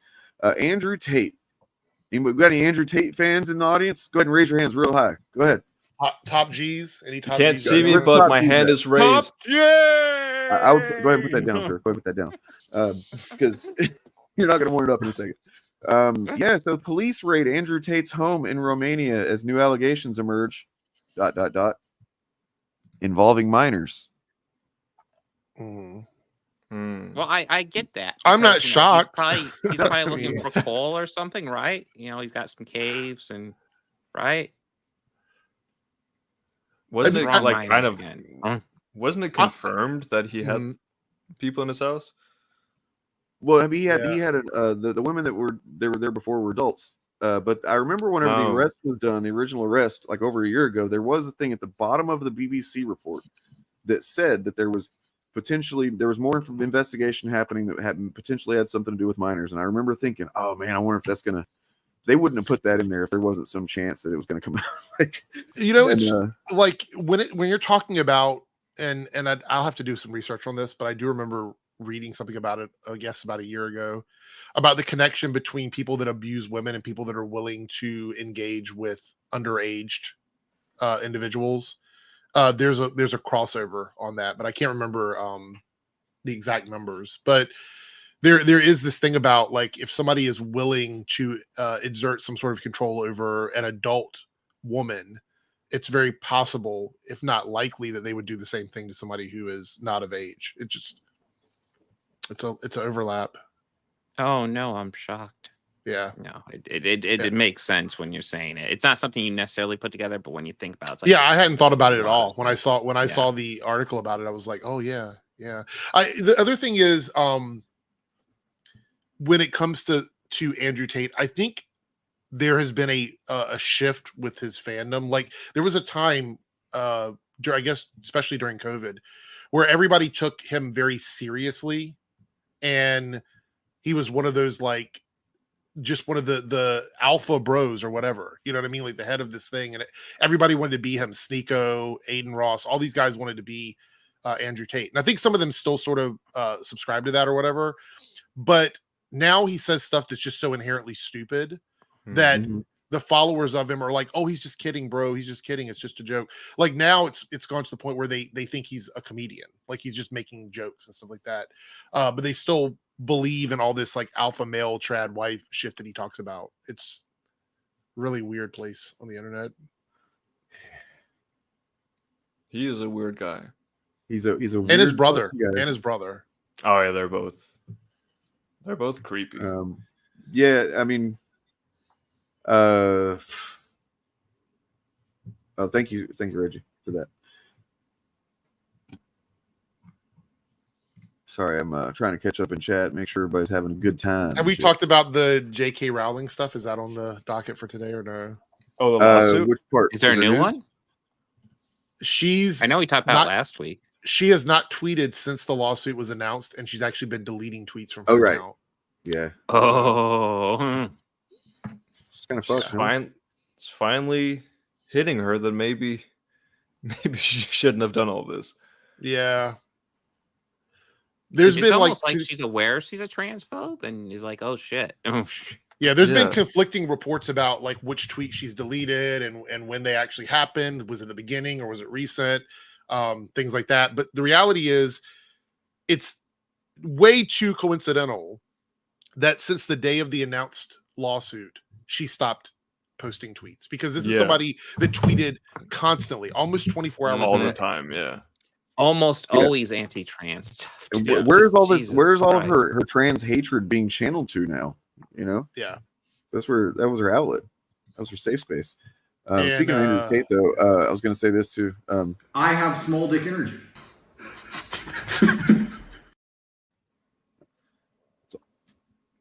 That was it. Okay. That's it. That was the piece. No, but What is up with these guys and their weird fucking laughs, by the way? yeah, they are weirdos. But I mean, I'd be very happy if J.K. Rowling finally got what she deserved after all this. What do you think she deserves? Some sort of penalty no. for breaking. For harassing. I don't people. know what. Yeah. Real. I don't know. I mean, like karmically, in like the grand scheme of things, she deserves some bad shit because she is responsible for a lot of fucking, spreading a lot of shit and normalizing a lot of bigotry. But as it is, she's probably going to go down in history as the writer of Harry Potter, and she should go down in history as a giant piece of shit. Well, that depends on how this lawsuit plays out. This might end up being a big deal. She might be taken into an actual courtroom and has to like talk about it and stuff like that. I mean, I never thought that something like this would land them in court, but going after a cis woman doing trans hate is what scared her to the point of not tweeting anymore. I mean, so you got too comfortable. You get too fucking, ready to just call anybody that use anybody for your fucking agenda, your goddamn bigoted agenda, that you just like, oh, that woman kind of resembles what a man looks like, and she's punches really hard, so I'm gonna say she's a man and just run with it, despite everybody saying otherwise. I remember like this is still up. Essentially, her sharing a post talking about how biological male is fighting a woman. Yeah, they said the retweets were still there, but she her still has actual tweets were gone. some terrible stuff there. Oh man, this is like I don't even know what the fuck. Well, this one, the idea of those objecting to a male punching a female. Sorry, this chat just fucking freaked me out, being stupid. J.K. Rowling is the godmother of all independent thing. No, but I remember when that fight first happened, so many people I saw on Twitter instantly went after Iman Khalif, and then after a couple of days, after everyone proved that she's a cis woman, there was just nothing, everyone just moved on. I didn't see a single person went, oh, you know what, I'm sorry. Nope. Like there probably was some, right? But no, actually, so many I think it people was Logan Paul that said something like not a sorry, but like, oh, I might have fallen for some misinformation or something. I think that was him. So like the very least of it, yeah, because both him and his brother Jake Paul, they both jumped on immediately. I don't think Jake Paul ever said anything afterwards. And yeah, just a bunch of people, and no one was like afterwards, you know what, I'm sorry. That was fucking horrible of us. Well, the thing with JK is she was getting away with sort of saying stuff about people. What word am I looking for here? She was saying things about people that could be discussed in the way that they're trans, and what that effect that has on society, et cetera, et cetera, et cetera. She was hiding that within the idea of she's talking about trans people.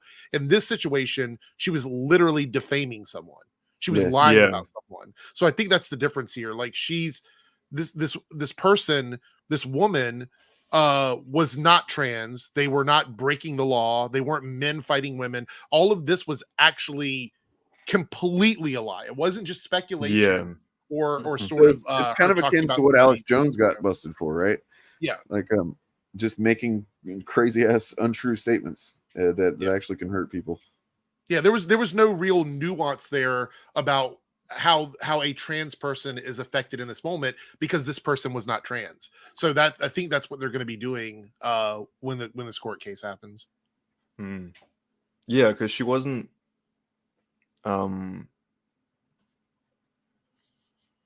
Yeah, I guess because she wasn't actually, because if she's just being transphobic towards trans people, right? You know, like she's still being a bigot, you know. But yeah, Right. I can see, like, it's not exactly the same. It's just completely 100% lying about someone. And and I guess apparently it's easier to make a lawsuit on someone based on defamation than it is based on bigotry. Yeah, absolutely. Yep. Dumb and Dumber, there are laws where J.K. Rowling lives that definitely explicitly state you can't do stuff like that. I'm actually surprised it took this long to call her out on it, to be quite honest. The UK has much stricter just like speech laws than we do. That's why when people like Hill versus Babyface says stuff, I'm like, you know, he's probably breaking several laws in his country by doing that on social media. And you can agree or disagree with that, but that's literally the law in the UK. So yeah, Lucifer, defamation is what got what is it? That Fox guy in trouble with a couple of drag artists over there. He was saying a bunch of awful shit about them. They took him to court. They won. He had to pay a bunch of money, and then he did it again with this Olympics opening ceremony. They're taking him to court. He's probably going to lose money. I mean, they just want to keep spending money to be hateful. They're willing to pay out these court cases just to be bigots. So, well, what do we want to do next? We talk about I guess we'll save the talk about the more open conversation, I suppose it is, for toward the end, I guess, which would be talking about like nerdrotic and I don't know. What do you think, Bob? Help me here. I don't know what time limits we have. Turf, Turf, you're usually the one who has to leave earlier. Is there anything specific you want to make sure we hit? Not particular. There's not anything where I'm like, oh, I need to be there for that. Well, yeah. I mean, off the top of my head, we could probably go a little bit over Acolyte, and then there's Critical Drinker Nerdrotic. Why aren't they talking to anybody? And then, you know, we go over Eric July stuff. Any of those call your name? Let's do it in that order, I guess. Well, because it was inspired by your video, Turf. If anybody hasn't Yeah. seen Turf Nation's most recent video, it's really good. For once, you did a good one. No, oh, thank you. It's About damn time, dude. Jesus. It was there was a part toward the end where it's like you kind of just almost offhandedly mentioned that Nerdrotic doesn't have any debates. He's never defended his claims or anything to anybody directly on his channel, which is like, you know, Geeks. Jeremy has gone on and talked about his stuff a couple times.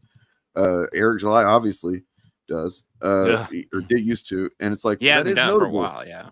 And then you start thinking, wait a second, the two guys that have the biggest platforms also neither of them have done this. Have had to defend or chosen to defend any of their stuff to anybody directly, and that's just kind of interesting, right? Yeah, I think it's very interesting. And they've both shown that they are aware that people want to talk to them. You know, they have mentioned at least organized chaos. You know, and then just kind of, you know, not taking it seriously. And Nerdrotic has that clip. I don't know if we'll be able to show it here. Where he basically says, "Oh, they all talk big," but then when it actually comes down to it, none of them want to talk. That's the same one that Drinker mentions Bob in. Let's see if they have that, and we have that loaded up here. Hold on. Don't know if we do. I just reminded myself as well. Oh wait, no wait, that's not it. Damn it, Bob! That was going to be with top 10 coldest Bob moments right there. Saving the stream, but coldest Bob drops. Yeah, here we go. Better. Lucas says, "Hey everyone, I hope you had a good Christmas. Hey Muller, you should debate some of your haters on EFAP. It would be hilarious. Bring organized chaos on." I barely have enough time to review this. I'm behind. Like, If they would come on, they all talk a big effing game, but when it comes time to like, hey, let's talk, they well, but like in a lot of them, I got it. And I'm just so curious, how many Gary's times doing has this impression of happened? himself. Like Drinker thought of you before he finished reading the comment. It seems like, Yeah, you know what I mean. Like he was like, bring orders, and it's so fast to think of you. So it's kind of interesting. Apparently, I'm on his mind. But then, you know, then of course, whenever that clip of fucking Gary addressing your existence. And you know what? I don't know what his problem is with me. I don't know. You know. I know I have that one. Okay, I see Low Watermark's comment. What are we talking about then? What did I miss? Sorry, I was going for like 2 minutes. Right, they go in friendly spaces for sure. Yeah, we're talking about how Nerdrotic and Critical Drinker, just they don't debate. You know, they don't talk to people who criticize them. And we've just shown the clip where Critical Drinker says Bob's channel name, and then Nerdrotic does the whole, oh, they all talk a big game, you know, but once it's time for them to actually talk, you know, they don't have the time for it, you know, they run away. Oh. And it's like that's exactly what Nerdrotic does. It's Yeah, also I notable. Sorry, go ahead. Yeah, go ahead. No, you go. I was gonna say it's also notable that as soon as Drinker says organized chaos, Gary makes a face. Like he recognized even then. This is like 2 years ago, and he knew who organized chaos was. I think the reason why is both of them understand there's no financial incentive for them to do that. Right. I mean, like a lot of the guys that, yes. I mean, because they run the risk of looking bad, even in a tiny fraction of the audience is watching them, by not knowing how to answer a question or not knowing the first appearance of Spider-Man, things like that. They run the risk of not looking like they know what they're talking about. And in order to maintain the level that they have, they're very strict about the way they conduct themselves. This is why stuff like the Real BBC, F&T, they have a production team behind it. All of the topics are predetermined. There's not a lot of I guess Az was probably a wild card, but there's not a lot of characters on the cast that are going to do what you don't expect them to do, which is why when Jeremy did what he did, that was a little weird. Everybody sort of plays along. There's this idea that they all have to clap at the same time. It's very, very, I don't know, like manufactured sort of. It's less, and I actually seen people criticize it now that it's gotten to where it is, where there's so many people on the panel and everything is so predictable and they just repeat the same stuff, that it's not as good as it was like 3 years ago, back, if it ever was good. But as good as it was when they watched it, where it was a smaller cast of people, it was less produced. There was more flexibility in the chat. I think what a lot of people like when they come to shows like these podcasts is, especially when it comes to fandom content, they like the idea of a real banter, of a back and forth, and it's kind of boring to watch people just sort of agree with each other over and over and over again. Which is why I think sometimes when we disagree here with people in the chat, enjoy hearing our different points of view about movies and TV shows and stuff. And it's not like that over there. If you like something they don't like, you may not ever be on that show again. Like Comic Book Girl 19 or whatever, she pissed off a bunch of them because she didn't fall in line, and who knows if she'll ever be on that show again. So yeah, I have a hot take here. I have a strong suspicion that the reason that they all know who Bob is because they all know what happened whenever he went on with Airrick July. And you know, unless you are paying attention, you might not realize what happened there. But like, fucking Bob really, really stung Airrick July several times in like some of the, like probably his most vulnerable spots. You know what I mean? Like as far as rhetoric and his optics is really what it is. You know, optically that he is a comic book expert, optically that he's an independent, guy or whatever. He's not just some Glenn Beck stooge.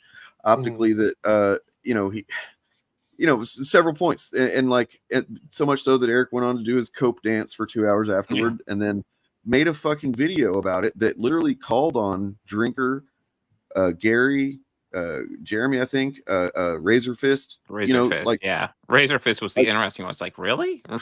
I don't even know if I'd covered Razor Fist at that point. I still haven't covered him that much. Right. He's not very interesting. And essentially just calling all these people's audiences to harass Bob and the rest of us too. Because that's what happened. There's a pretty big influx of fucking shitty comments around that. And I think that's why that they know who he is. And I think that's why they won't talk to him or us in general, is that, Bob, he's the fucking the secret weapon. And to be fair, I think Jeremy has said on F&T before, let's not talk to them. We'll just send Ripa to talk to them. For the longest time, it was like, well, Airrick July was their attack guy. You know what I mean? Like he was the one that went on there and like did these monetizing haters things, and they didn't have to because they could always just send Airrick to do it, and Eric's not doing that anymore. So now it's even more obvious that they're not engaging with people who have different opinions than them, and they don't want to have those kinds of conversations because it's really about making money. And look, there's nothing wrong with looking at something that way, especially in a country where capitalism is king or whatever. I get it, but to act like you're fighting a cultural war, but then you don't want to engage with people, even if you want to argue with them on stream, to just not engage with people at all from the opposite side. I don't know. It's kind of telling, honestly. To respond to this one here, I mean, yes, you're right in the sense that like debates don't generally change anybody's minds. Although we did see several people that reached out to Bob, and I saw one too that was like, they were generally just kind of like on Eric's side, but the way that Airrick behaved towards Bob really fucking made them reconsider Airrick. You know, like the way that he acted was fucking really like a little baby throwing a tantrum and making shit up and attacking Bob with some. You mean really Bob didn't stay live for 2 hours after that and talk about No. Eric's family? So I mean, that's how you know somebody wins a debate, when you go on and you just badmouth their family for 2 hours. But the thing is though, what did come out of that is a lot of clips that I am proud to have clipped and put in circulation, and then kind of they still go around. And I think that that's really started the kind of ball rolling or continued it rather from Bob with damaging Eric's optics. And that's from there that he hasn't really recovered. He's basically just been in a constant, defensive posture trying to recover his optics since then. And with other people with larger platforms than us doing a pretty good job of coming along and taking dings out of his armor and stuff like that. So yeah, there is stuff that can come from it, and just not immediately generally is anybody going to go, oh, now I don't like Ripverse and I do like organized chaos. I want to point this out. This was also a thing that Az did. So Az made a bunch of money. Here's a comment here from Low Watermark. Az made a bunch of money on super chats and ad revenue from talking about that Robin Hood series that really wasn't a big deal. I don't even think it got a second season, but he was talking about it constantly. And Director X, the actual showrunner, the person that created the series and was big on social media, wanted to go and talk to these guys and have a conversation with them. And almost every single one of them, including Az, who was probably the most vocally outspoken about the series, did not want to talk to him. They did not want to have him on. This is a direct line to a creator of a series that they say is bad. And this person was willing to come on stream and talk to them. I would love to have one of these creators reach out to me about a show that I love. Yeah. And say, hey, I'd love to come on your stream. That's another conversation to be had. But this guy knew that they didn't like his show, so he wanted to come on and talk to them about it, and they kept turning him away. And it didn't even have to be a debate. He just wanted to have a conversation with them. Yeah. I don't know what the answer to this is. What do you think it was, Bob? What was one galvanizing thing that set Airrick off about Bob in that conversation? What did you feel like it was that you did that kind of triggered him the most? Curious. The thing I could tell, like, honestly, like, and I hate saying this because it's body language and all that's garbage, but he seemed really concerned when I started talking about the blaze at the end. That's where he seemed really the most nervous, and I think he wanted to distract from that more than anything else. That he is honestly a paid pundit, frankly. Yeah, he and the other thing is talking about Bob's family. He literally was like he talked about like Bob's kids and stuff like that. It was pretty fucking awful.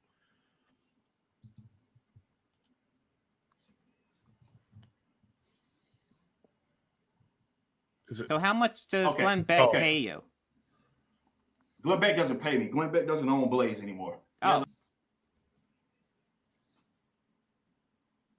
I didn't realize I was still muted. I'm sorry. Important thing there is that goddamn he says Glenn Beck doesn't own Blaze anymore. Okay, well that's true technically, but Glenn Beck does own Mercury Radio Arts, which is the parent company of Blaze. So he kind of does like he has oversight over it. He could the money comes down from up top, right? Like it's really disingenuous of Airrick to, and it says a lot that he wouldn't say that too, right? Like, why would you go out of your way to say he doesn't own it, to kind of like dissuade the idea that I have anything, Glenn Beck doesn't have any influence over me, and yet he does. He is in a position to have influence over him. So I think that was you're right. Like he does this nervous tick if you watch the way he moves his neck.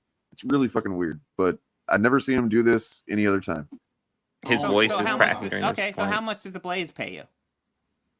Blaze doesn't pay me that much. I'm only a video contributor. I only show up every like once or twice at the most a week. I mean, you did.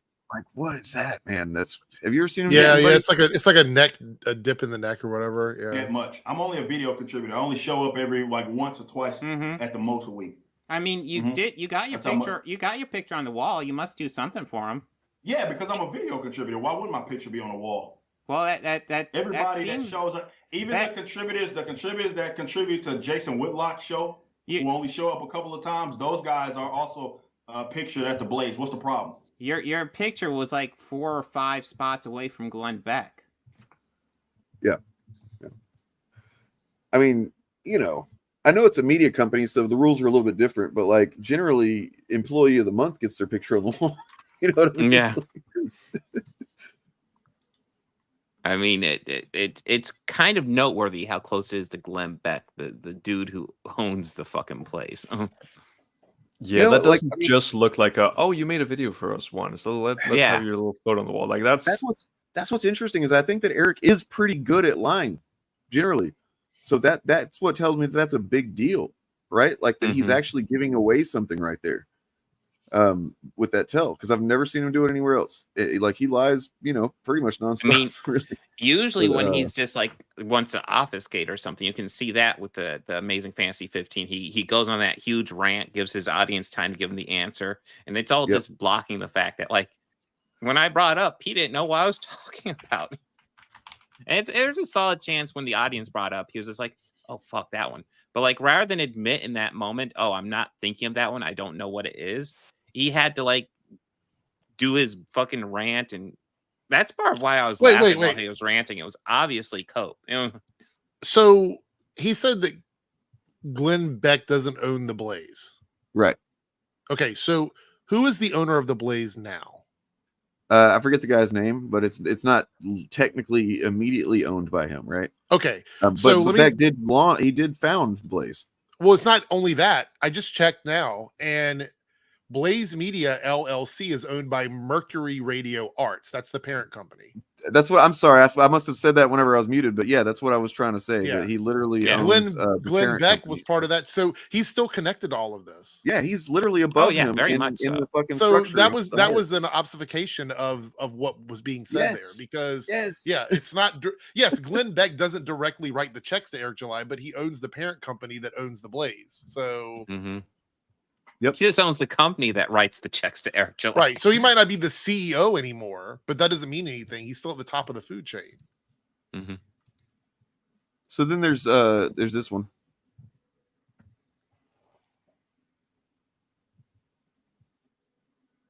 Why is he doing what he's doing? As far as what? Give me a specific anything. Give me pick your own example. So yeah, he asked what Isom's motivation is. Who here knows what a character motivation is, right? Like, never heard of it. It's what?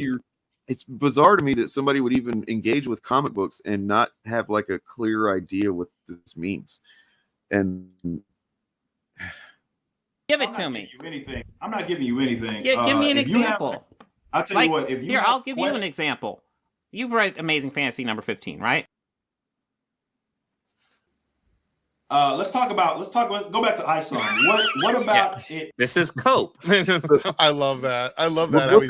This is a media training company, is what it is. This is him thinking, I got to get back to what I know I can talk about, what I can be confident about, and this is not it, right? Well, the thing was, that wasn't even an edit. That was literally how he responded to that, because I was watching this live. He was like, let's go back to Isom. It's like, you're not going to answer the question?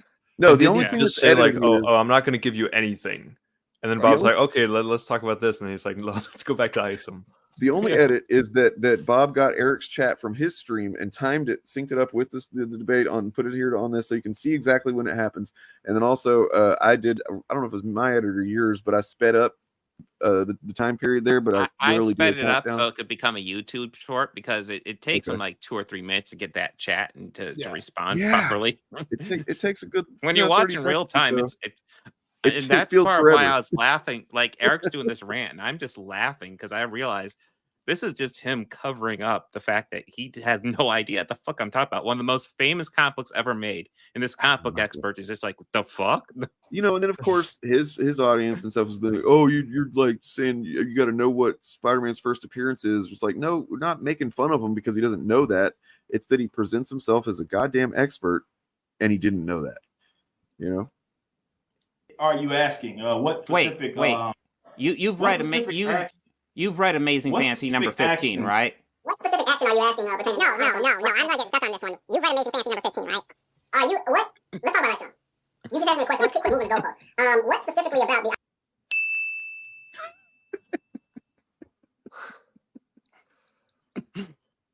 There are plenty of people that don't know who Spider-Man is. Also, suffering Steve Ditko. What is that response? What does that mean? Why did he say that? He just felt the need to put in there. Oh, I know what it is. You didn't catch me clearly knowing something that anybody who presents himself as a comic book expert should be somewhat familiar with. How can you not know that Spider-Man first appeared in 1962's classic Amazing Fantasy number 15? I mean, I'll go ahead and be blunt. Like, Stan Lee's writing is very dated. So him being like, oh, I haven't read it recently, I get that, you know? But well, the problem is he didn't just come out and tell you that he didn't know. He waited for the chat to tell him. Like, honestly, if you didn't know what it is, just say you don't know what it is. Like, this idea that you have to be an expert in everything is the game they play. It's like their audience has to think they know everything. I don't know fucking everything. There's a lot of things I don't know about. And I would say that to my audience. I don't fucking know. I don't read that. I didn't watch that. Like, it's not that big of a deal. But when you play a game like that, you have to hold up like a facade. Yeah. I think partially he recognized, and because he blocked it for a little bit, he recognized, oh, is that something I'm supposed to actually know about? Well, now I have to cover up the fact that I don't know. Yeah. And then we'll do this one real quick and get out of this topic, I suppose. But we got to do this one. Like, shout out to Pop Counterculture. February 5th, 2023. Eric July debated organized chaos for 3.5 hours. What do you mean new legacy character? You talking understand- about knockoff version? That was another one of them, the legacy characters thing. What do you mean new legacy characters? God damn it. While Bob went on with his life, Eric stayed on air for another 2 hours to declare himself the winner. This is what winning looks like. I'm not gonna use aggression on you, but all I'm saying is people done got knocked the fuck out for a lot less. Don't let me go to a con and his motherfucking ass is there. You've left your parents or your children with a single mom. You left your children with a single fucking mom, divorced, fat, and out of shape, right? And white, right? And white, and right? Right, and white, right? Got this jackass in the chat. Here's this. Eric is so immature. This is how I think he says. Eric is so immature and insecure, resorting to fat jokes, making fun of his family situation, and threat of physical violence. You're an inch shorter than me, and I got more on you, but I'm built. You know what I'm saying? Like, I ain't no fucking, like, you see what I mean? You see what I'm saying? Like, I'm actually built. I'm built for this shit. You know what I'm saying? Like, I'm not fucking, like, this is a solid 215. You see what I'm saying? Right? Solid. Look at this. This is a solid. It's a solid. What is even going on in this? I mean, honestly, what I think it is like it to anybody like his audience with a short attention span. They forgot all of the shit that Bob just fucking nailed him on, and now they're just like, yeah, he's fucking let Tyrone take care of his kids or. Bob isn't built like a brick. So, do you want to know who was in his audience sitting there watching him do that rant, though? Well, it's not anybody relevant to the conversation that we're having, is it? No. Well, I don't know. There's this dude. I don't. Have we heard of Gary Buechler before? Oh no. Yes. That's he crazy. was in the chat watching wow. Eric cope after looking It's like weird an that idiot. Gary would be invested in just like a random debate that he would do, right? Mm-hmm. Do you think this is the moment where he was like, okay, yeah, we cannot fucking do this anymore? I think so. Possibly, yeah. Was this the last debate that Eric did? No, he did a couple more. It wasn't the last, but the other ones he did were very. He did a couple of more really quickly after this. Yeah. Because of the fact that this got him more views than he'd had in quite some time. Yeah. This debate. Like he made a killing on this debate.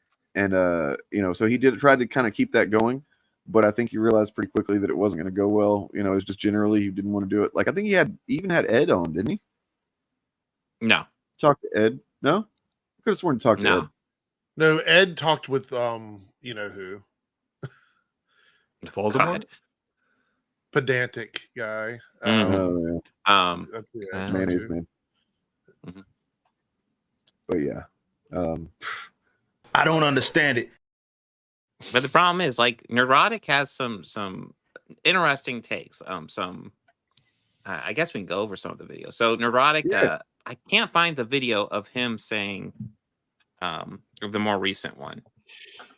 Which one? But here's him from the more recent one where he mentions me. It says he doesn't know any of my criticisms of him. Oh, I can find it. But go ahead. Okay, let's do that because I'll set up the one the other one I have. Oh, you want me to find this first? Shit. Yes. Pressure. Well, I could have I had it moved over and I don't know where it is now, so I don't know what happened. Scott, I don't know if Ed talked to that person or not. I don't remember that. Maybe he did. Yes, he did. So that person's not willing to talk to me because he's not willing to send me an email. Here we go. Got it. Ready to go. Whenever you want to hit that, hit it. Oh, hold on. I have to dig it out. There we go. For the win. You can call me Games. Been watching for a while and enjoy watching you and others. I just wanted to ask, who the hell is the organized chaos guy and why is he hate boner for you? Bonner. I don't know. Bonner. I know he's got a horrible voice for YouTube. Well, Gary has a great voice for radio. Yeah, Gary has a brilliant voice. But a horrible face. Never mind. Yeah. We're not going to go there. So just leave it at that. He's a good face for podcasts. I want to know, like, did he fuck up just kind of reading? Like, I'll fuck up reading something on stream pretty regularly, but it kind of sounds like he maybe sucks at reading a little bit. I mean, I know his audience probably sucks at writing as well. In his defense, I do too. I mean, it's for me. It's when I read out loud. That's true. You do suck at that. All right. And you have a bad voice for YouTube. Ha. I want to say, how does he not know who this person is, but then knows that they have a bad voice for YouTube? That doesn't make any sense. If you really I don't know. All I know is there's several things he says in here that's like, if you think about it for 3 seconds, you're like, wait a second, man, hold on. I've never heard of that person, but they got a bad voice for YouTube. Yeah, he doesn't have any idea who I am. Meanwhile, here's an earlier video. Well, hello. I'm here at the request of Rags to respond to organized chaos accusations that I am a racist. Now, I did a little research into his channel, and in previous videos, I'm paraphrasing here, he said he wouldn't stoop so low as to call somebody an idiot who disagreed with him, but calling him a racist is okay, especially when it's based on this tweet. Steve Rogers is Captain America, and Miles Morales is Miles Morales. This is a factual statement. Steve. So, I mean, just real quick, I mean, that's completely contradictory. He doesn't know who I am, but he's researched my channel. What? And I find that fascinating. It's yeah, maybe. I mean, all the engagement crack that he takes, yeah, no. Obviously, he doesn't want to engage honestly, and kind of a side effect is that like we will get fans of him who are eager to defend him, and they look kind of foolish doing it because Gary's points are fairly indefensible. Here's a clip from way back when, my very first debate ever. Good fun. Drinker and nerd-erotic, racist and sexist, like, to be real. Dude, nerd-erotic literally calls Phase 4 the MCU the MCU. I mean, that's like the most sexist. That's not sexist. Tell me how that's not sexist. That's so sexist. I feel like making fun of. No, it's making fun of Disney. For what? Having female characters in their movies? No, we're trying to pander. Like trying to pander to representation. Trying to pander and having female characters in their movies? That they are no, there's nothing wrong with female characters. It's just that, good. like, we can agree to that. Like the narrative they want to sell is white man bad. Like, when do they sell the narrative of men bad? I miss that narrative. They do that all the time in Marvel. Can you give me an example? Let's see. She-Hulk would be most recent example.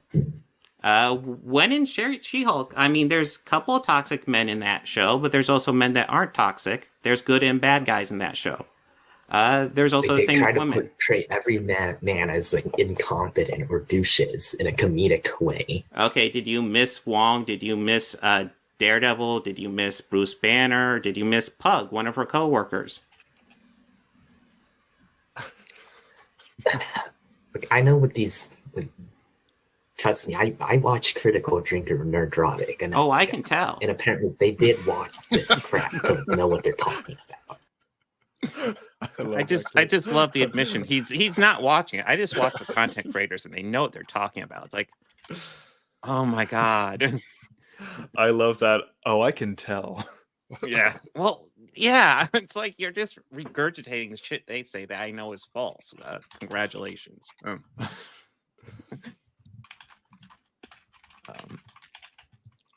But yeah, no, you get, and I actually feel less sorry for that kid. Number one, he's not as young as he sounds, which is a little concerning. But also, that debate got encouraged because he was putting very it was like memes of him killing me figuratively under pictures of my dead cat, which was very tasteful, and that also resulted in me going, "Oh, I need to lock down my fucking Instagram." Holy shit! Jesus Christ, man! What content slander?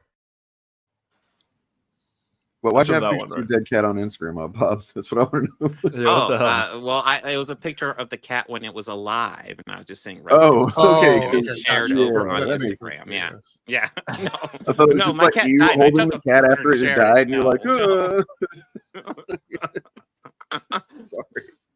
That's a little messed up, and I'm not saying I want to do something messed up, but no, not that. That's too far. Okay, for me, so man. look, if maybe you're not engaging with what we're talking about, because the reason we're doing this, and this is not what we've done the whole stream or anything, but we're doing this, showing these specific things to prove a point of us, our engagement, history of engagement with them, trying to engage with these certain content creators, and usually just being able to engage with their audiences, or their audiences wanting to engage with us. And so we've had them on. Bob's had several of these guys on. They're various sorts of antisocial weirdos, kind of obsessive, kind of creepy, like that guy was. And that's what we're doing here, man. So like, I mean, it's not a criticism that applies to what we're doing. So, we're proving a point. Thank you. Low Watermark's got a funny comment here. Why would any rando try to debate in favor of the Fellowship guys? The chance of making a good argument is basically nil. That's true. Mm-hmm. Because those guys are not, their stances are not, you can't argue that as a bystander. You'd have to actually be them to argue that stance, because clearly Bob was asking the guy to give examples, and maybe they would have examples because they've talked about it, but this guy just was like, men are bad, and it's because the Fellowship told me that men are bad. Yeah. It must be such a scary situation for them to end up in, because with all the different channels that they look at all the times, and them thinking we're right, this is how it is, this is the truth. These channels, they say things how they are, right? And here's some stupid leftist or liberal, and he just wants to be woke and stuff, and I'm just gonna go there and show him what's up, just like these YouTubers do, and then you just get your ass handed to you. You're like, oh, well, fuck.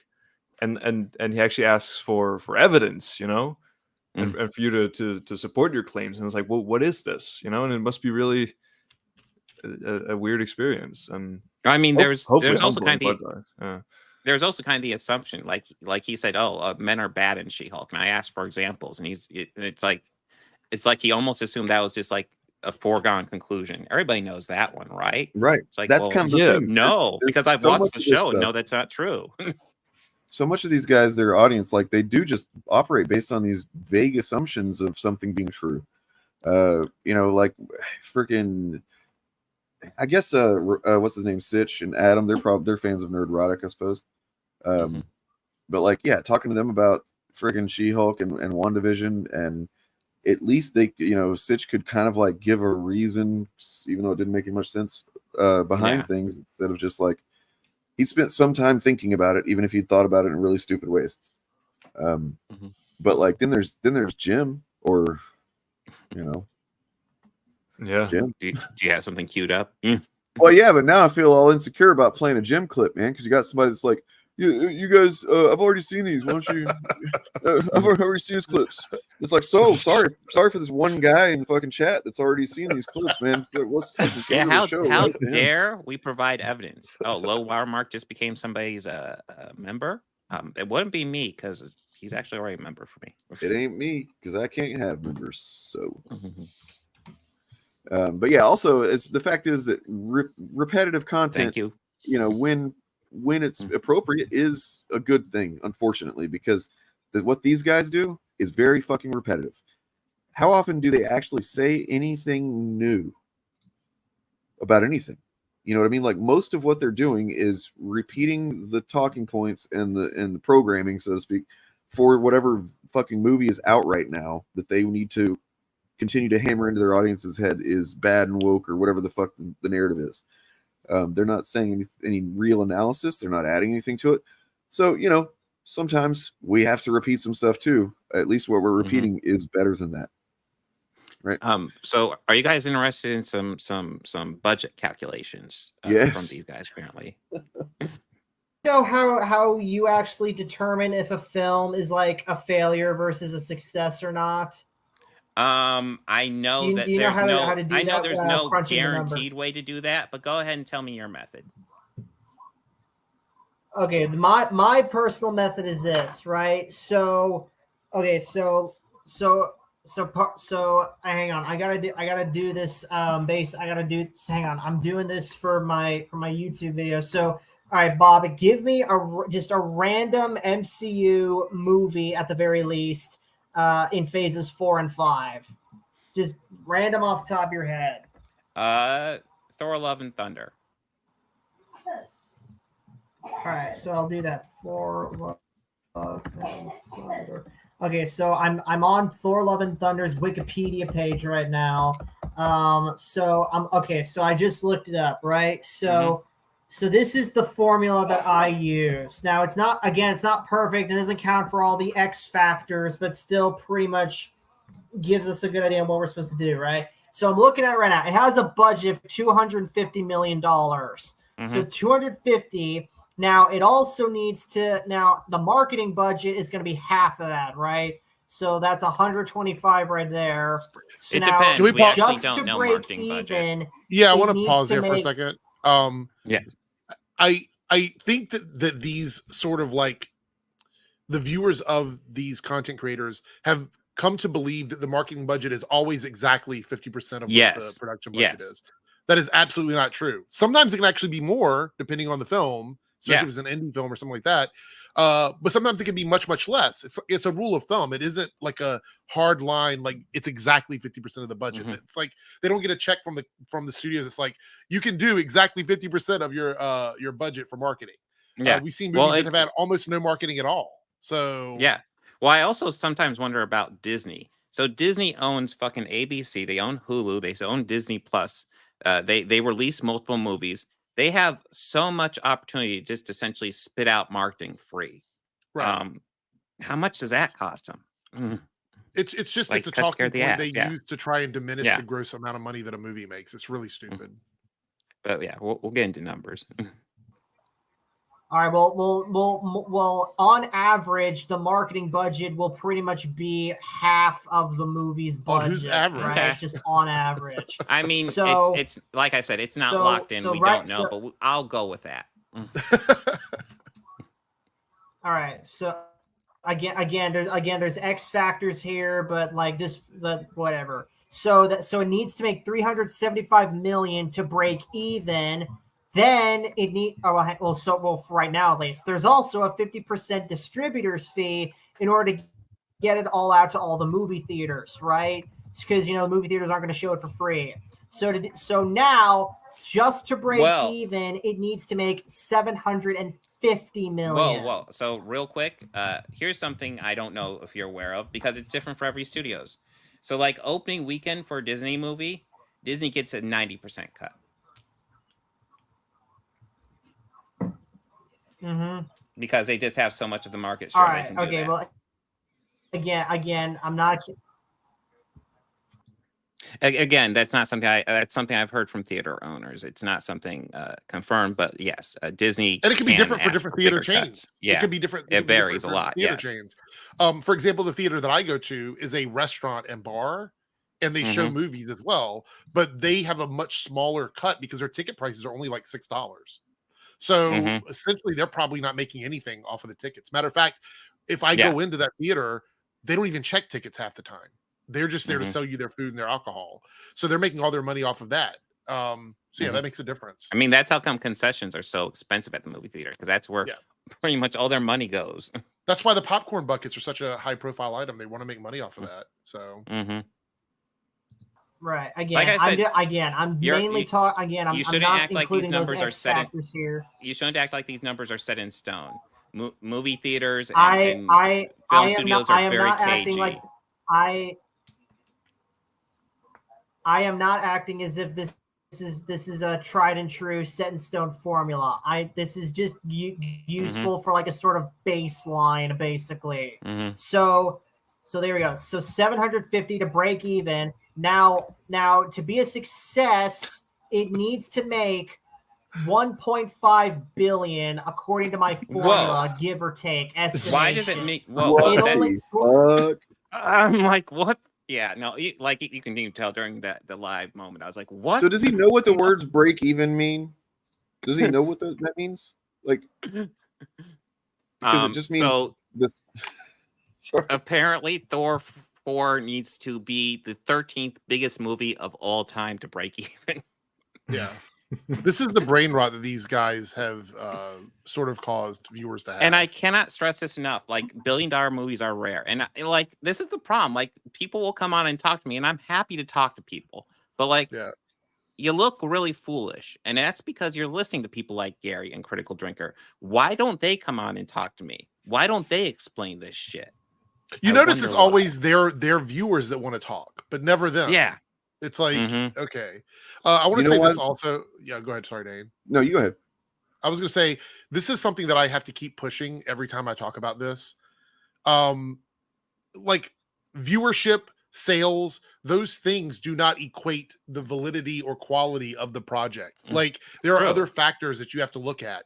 Yes, you could argue about financial success or viewership success, but those are separate successes. Matter of fact, something could be watched by more people than any other show ever, but doesn't turn over a massive revenue. Does that mean it's a failure?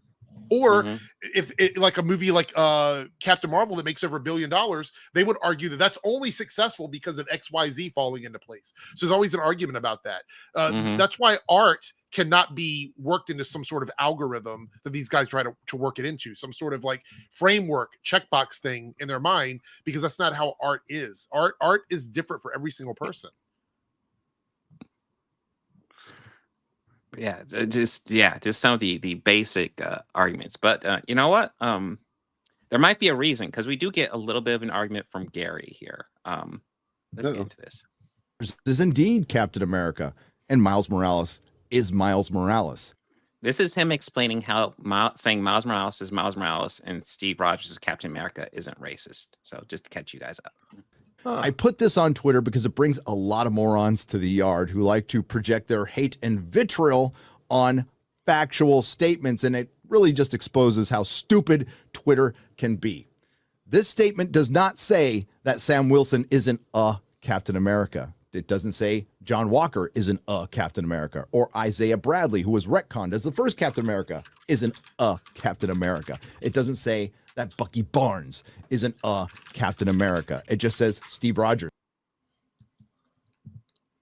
I got to call this out because I hate when they do this. I mean, I'm not. All right. So was Ant-Man and the Wasp 2, or Ant-Man and the Wasp. It didn't make $1 billion. That's what I always say. Oh, every yeah, single time. that argument every drives me single nuts. time. And it's like, so we've got 2 movies that came out between the same 2 films. One of them made a bunch of money. The other one did not. One's not more important than the other one? Like, what difference does it make? Do I need to remind you? Can't believe that Captain Marvel was a popular movie and that people went and saw it a lot. Like, And who had a bigger role in Endgame? Who was more important to Endgame? Captain Marvel or Ant-Man? That's I mean, Endgame would have never even happened if Ant-Man wouldn't have Ant-Man was everything in Endgame. And I've said that before. Both of those movies were important. Both of them were. But Ant-Man was the catalyst for the beginning of the fucking movie. I wanted to also point out, this is sort of like, what do they call it? Like when somebody leaves out. Oh, sorry, we got a super chat here. All right. Yeah. Supreme Vado. Thank you for the super chat, whoever's channel you're on. That is my channel. Thank you so much. Oh, hey. We will keep grinding. Well, if it's Eric's Captain channel, Marvel had an ending credit scene teasing her appearance in Endgame. They didn't say go watch Captain Marvel's movie. Come on, man. I mean, you got to ask yourself why you're so insistent on making this point. The tease in Ant-Man and the Wasp was that Ant-Man was stranded, and the solution to that would come in Endgame. Point out, it's almost impossible for a movie to make $1 billion without return viewers. So you mean to tell me people went and saw it and didn't like it, but went back and saw it a second time because it might be relevant to Endgame? Yeah. So that's the argument we're making. That's an excellent point. Yeah. You can't make $1 billion without some return viewership. It's impossible. Yeah. Anyway, I'm not saying that it didn't play into it, but all of it is a marketing thing. So no matter how you look at it, it's a success, right? Do you think that Marvel's placement of Captain Marvel was by chance? Do you think their marketing for that movie was by chance? Do you think making that movie relevant to those 2 films was by chance? No. All of that is leading into the success of the movie. That's how the marketing departments work. Well, you can't argue that marketing isn't important, but it's also important. It's all part of the same thing. Dude, there was absolutely a direct link to Ant-Man and the Wasp. Are you what are you doing? What is I want to know, what is the implication that you're saying here? That you're saying that simply that it's just proving that the only reason, are you saying Ant-Man is a more popular character than Captain Marvel? Because I'll tell you which one of them has had a consistent fucking comic book of their own in the last several years and which one hasn't. Yeah. But I also want to point out, you can't say that's the only reason the movie made $1 billion. You can certainly say that it contributed to that, but you can't say that's the only reason. You don't know that. Did you ask every single person that went and saw the movie they only saw it because it's connected to Endgame? How do you know that? That's not an argument you can make. It just can't. It's a metric that you can't define. They do cause the first. They don't cause the second. They do cause low audience scores. Absolutely. They are part of and encourage implicitly downvoting campaigns. They did it with the Acolyte. Now, do I think that is what contributed to the Acolyte being canceled? No. Maybe. I mean, if they're canceling shows based on audience scores and fucking bullshit on the internet, then they're kind of stupid. I thought they learned their lesson. I think there's no way. I think this is like Disney being the corporation that everybody thinks they are. I mean, we heard a lot about how expensive the Acolyte was. I suspect that played a major role in it. Well, here's the thing also. I want to point this out. And I have to look at the numbers, right? But Andor was the most expensive show. It actually cost the most money to make. They say that it's estimated to be around between $200 and $250 million, whereas Acolyte was less than that. And also Andor had longer episodes, and it's getting a season 2. Also, it was one of the shows that if I were to ask people, have they seen this show on Disney Plus, Star Wars shows, I have seen less responses of yes to Andor than anything else. Yeah. Most people would say they haven't finished Andor or whatever. Anyway, what were you going to say, Turf? I'm sorry. It seems like you have something you want to say about it or whatever. Oh no, not really. Because did you watch Andor?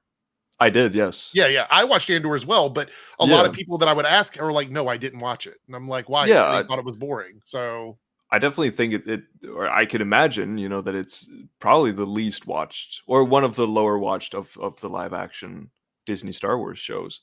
Right. Yeah. And a lot of people believe that if season 2 weren't already in production, they probably would have canceled that as well by now. They jumped the gun. I suspect they would have, which is why I'm grateful season 2 was in production. Yeah, I'm very happy about that. The thing about it is, I think what we're seeing, and I talked about this on my podcast the other night, is I think Disney is now trying to sort of fashion everybody back into making Star Wars more of a cinematic experience. Yeah. And I think that's what we're doing. I miss We're going shifting to the back in theater that and watching direction. Star Wars. How long has it been since we had a Star Wars movie? Like 5 years. Yeah, it's been a minute. Goddamn, was it? It was 19. Rise of Skywalker. Yeah. God damn, it's been way too long. Yeah, that's what I mean. Like, there's been everything they say they were going to do on the movie side has been sort of like pushed back or whatever, and they've been putting these shows out, which is great. I don't mind the shows, but Star Wars as a brand, as an IP, is a movie IP. Like, I get that they want to do these shows, but it's just I miss it feeling special. Like it used to feel Yeah. special, and it doesn't feel so special whenever there's so many things. Even though a lot of the shows are totally decent, it doesn't. If everything that there's was a coming out was specialness amazing, lost, I would still be like, Yeah. it doesn't feel as special anymore. And that is a conversation that these guys could be having, but everything is women are bad, POC are bad, and diversity is bad, gay people are bad. That's why this failed. No, it failed probably because they're not putting out movies and they're not taking their time to make these cinematic experiences, and people are tired of necessarily just getting Star Wars TV shows. I think that's what it is. You know what? I keep seeing this said that nobody cared, nobody watched it, right? I want to look at something because I had an encounter on Twitter that I thought was like, it frustrates me because it's actually a Gary tactic. And so me and Bob looked at it yesterday, privately recorded it in our private recordings. But yeah. You guys aren't going to see all those unless you subscribe. By the way, nobody cared, which is like everybody's talking about it when it got canceled because nobody cared, right? It failed because it sucked, right? Like that's the only reason. But it didn't fail necessarily. So we don't have the total numbers. First of all, anybody that's trying to say they know what the numbers are, they're lying because Disney hasn't released them. These streaming services don't have to and usually don't unless it's a big success for them. They won't release this shit. I'm talking massive success that they can brag about, right? That's when Netflix does it. So like here's this, and it's literally something Gary's done before. Okay, so this is the Nielsen top 10 streaming. Okay, and then Acolyte down here, and is this fucking guy says here, when your show costs $200 million for 8 30-minute episodes, well, they were longer than 30 minutes. The show lost viewers with each episode. Ahsoka and Andor, blah blah blah. Nobody was watching, he says, except this chart doesn't show anything about how many people watched it. Right. This is minutes watched in the millions.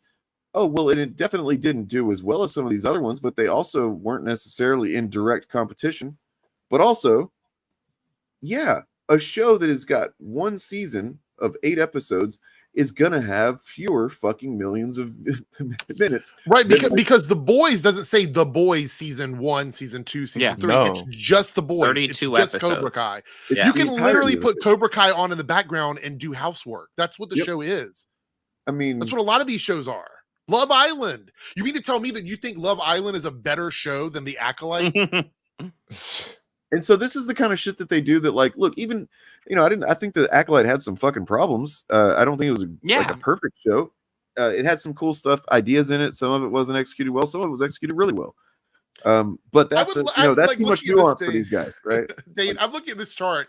In what world would they argue for some of these shows above the other ones? Like, for example, what is it? Bridgerton. Would they argue the quality of that over any of the other stuff they watch? I'm like, yeah, Gary strikes me as a huge Bridgerton. They've argued that The Boys is shit. They have argued that The Boys season 4 was shit. And look at it at the top of the viewing by minutes. This is why streaming is an issue. We've talked about this. This is an entire conversation to have about like the state of streaming and the narrow window of success new shows have on streaming. Pilot episodes are dead because you get everything either dumped all at once or it's ran through the ringer with these types of formats. Back in the day, you'd have shows that were 19, 20, 22, 23 episodes long for seasons. You could sit back and you could watch them. Those shows are going to generate more minutes viewed because they have more fucking episodes. Also, people don't watch things immediately anymore. Some people wait. Yeah. I also think the bar for season 1 has gotten pretty high up. People expect a really good season 1. Well, and so that's like what I I was thought. I was gonna say, I think if Star Trek The Next Generation season 1 was released today, I think they would talk about that being the end of the franchise. I saw a really good conversation. Not a lot of shows are at the given start like of the time one to about breathe. this. That like, think about how Star Trek: The Next Generation, like I said, literally started first couple seasons, especially first, sucked. Yeah. We're not going to see any shows like that. Where there's not going to be anything like that. Yeah. Look, I'm sorry, I have to call this out quickly here. Let me get this comment here. It's not highlighting. What's wrong with StreamYard? No, but you're wrong though, because like this comment right here. How is that arguing about quality? See, these are the arguments we're having. Or if you're talking about quality, then Love Island would be at a different level than The Acolyte, thus meaning it being like cheaper to make does not justify its rankings. Do you understand that? Do you understand that? Because we're talking about quality, right? But now all of a sudden you're talking about the cost of production and arguments against what the actual quality of the product is. Which is it? Is it a bad show? Was it too expensive? What's the argument? Are you feel like Mahler feels left out because I haven't called him a chunky monkey? I will. If that makes you feel better. He's chunky monkey. Is it quality or is it not? It's so frustrating. Are we arguing about the the cost of the show, the writing of the show, the quality, the entertainment value, where it ranked in the rate? Like, what argument are we making about it? I like the show. Therefore, I don't care where it ranks in the top 10. I don't care how much the show cost. If you're engaging in content and you're thinking about how much the studio is making off of it or how much they spent on it, you're engaging in it in the wrong way. That does not affect you as a viewer. I think you're underthinking your own comment, dude. That's what I think is legitimately think that this is what's happening. You're just saying shit. No one watched it, but it's in the top 10 of Nielsen streaming. Love Island is clearly the third best show ever made. So what were there about? Say that no one watched something and it's ranking in the top 10. That doesn't make any sense. There's just about 15 shows total, right? Everywhere. That's all. Only like 15 shows. Is that right? Yeah, something like that. Yeah. Of course not. There's like hundreds of fucking shows. You're right. There's like 12. To make it in the top 10 is pretty goddamn impressive. Nobody's talking about it, but Love Island was cheap to make, and so therefore that justifies it being number 3, even though it's dog shit. But here's my argument on a plate. You're doing some weird quick math that doesn't make it. You're like weird justifications, man. Like you're the same guy that I assume sorry if not, that was doing the Captain Marvel only made $1 billion because it was blah blah. It's like, well, the End Game only made $1 billion plus because it was a sequel to Infinity War. Infinity War only made $1 billion plus. Like you can do that with fucking anything. You got to ask yourself, why are you doing it with Captain Marvel in particular? Right. So it's okay for something to be shit if it's cheaply made, and then it can be in the top 3, and that's fine. Right? That's the argument. Okay. Weird justifications. I mean, I don't Fucking know. Examine your logical processes, man, about this shit, and ask yourself honestly why you focus on certain frames of. Why do these people care about how much money board of directors are making? Why do you give a fuck? Yeah. Do you like it or do you not like it? Argue with me about what you like and don't like about it. I don't want to argue about lining the pockets of corporate CEOs. I don't give a fuck about that. That's not the conversation we're having. You know what I mean? find it interesting. People pretending to be reviewers and constantly bring up stock prices and stuff like that. I don't Streaming give is a flawed shit. because minutes viewed in this chart that we're looking at right this fucking second do not differentiate. I can't even say the word. Differentiate. Okay, they do not differentiate for different seasons. So when you have a season 1 show up against a show that's been around for 4 or 5 years, the minutes viewed are going to be different. It's also the problem is that sorry, go ahead, Turf. My bad. Oh, I was just want to say, like, it's worth to note that, like, this is a week, right? And the Acolyte came out weekly, right? So most weeks people are watching one episode. All these other shows, right, where there's I at this point, right? Like The Boys, was it over? Or like something like Cobra Kai, you know, people, if someone's watching it, they can binge it, watch multiple a day for that week. Let's see. I know lots of people like a show to catch with up on a less series when new episodes. episodes come out. A show with less episodes that are only 30 minutes long. Somehow they don't have as many minutes viewed as hour-plus long shows. Look, oh my God, you're fucking kidding me. Hold on, man. Are you fucking kidding me right now? Kid 50, pay the fuck attention, dude. This is 4 seasons of The Boys versus 1 season of Acolyte. Plus, The Boys just ended season 4 not that long ago, which This was is not its most successful season yet. My God, Are you capable of engaging with fucking nuance, man? Not only Jesus that, The fucking Boys Christ. are an hour long. The Acolyte was at the Mhm. most 30-minute long episodes for the majority of the season, and it's True. only 8 episodes long versus 32 episodes. 32 episodes that are double the time of the 8 episodes of the Acolyte, and it's still in the top 10. Think about that for a second. That means the Acolyte had to work twice as hard to be in the top 10 list with The Boys. Because the thing, when I was watching season 4 of The Boys, I was like, I really wanted to go back and rewatch it. So I did that while season 4 was coming out. So I just started rewatching from the beginning, and that's something that the Acolyte doesn't have. It doesn't have multiple seasons that you can then just This go and fact watch. does not change anything that was said. No. We just talked about it. Yes, you're right. It is a You sweet are snapshot. connecting a show that has a bunch of episodes, explain this to me. What if somebody wanted to go back and catch up on The Boys on the week that the new episode dropped? You know what I'm saying? Mm-hmm. If you go People back that and you didn't watch watch The the first Acolyte, week if or you the wanted to second watch week or whatever. Right, if you wanted to watch all of the episodes of The Acolyte, 1 season of The Acolyte, minutes wise, and I'm just spitballing here, probably comes up to about half the times of the minutes of a season of The Boys, because they're doubly long episodes. So for every 1 episode of The Boys you watch, you have to watch 2 episodes of The Acolyte to get the same minutes viewed. It's not rocket science. I don't. This is why those guys will not dive into those details, because it does not speak to their narrative. This is why You they don't won't have to talk like The us. Acolyte. I'm not telling you have to like The Acolyte. You can think it's dog shit, but this right here is for narrative purposes. That's what doing this is. This is for Just like narrative Will C purposes. says, because talking about money and getting invested in what the fucking billionaire studio executives are fucking making or whatever, whenever you could just enjoy the thing, whether it's popular, whether other people think it's good or not, like a fan of something shouldn't care that much about these things, except for whether or not it's getting renewed, basically. And, you know, but instead, these guys have fucking trained so many people into focusing on shit that is external from the shows and the content itself. You even know how to enjoy fucking narrative like fiction anymore? You know what I'm saying? I mean, I used to be a fan of John Carpenter's The Thing, but then I found out it bombed. So yeah, Blade Runner. It's another one. Yeah. Actually, I Blade mean, Runner's kinda by boring. that argument, every awful movie that made a bunch of money, we just have to like it. We don't have a choice. Yeah, no, If those it are was great, successful, yeah. we have to like those. So Supreme Veto here, Vado, 49 super chat. The fandom menace created a problem that never existed. True. They might as well be politicians. True. Also, The Boys established it's on its 4th season. Again, true. 3 very true statements there. Absolutely. The problem, they are problem-centric salespeople.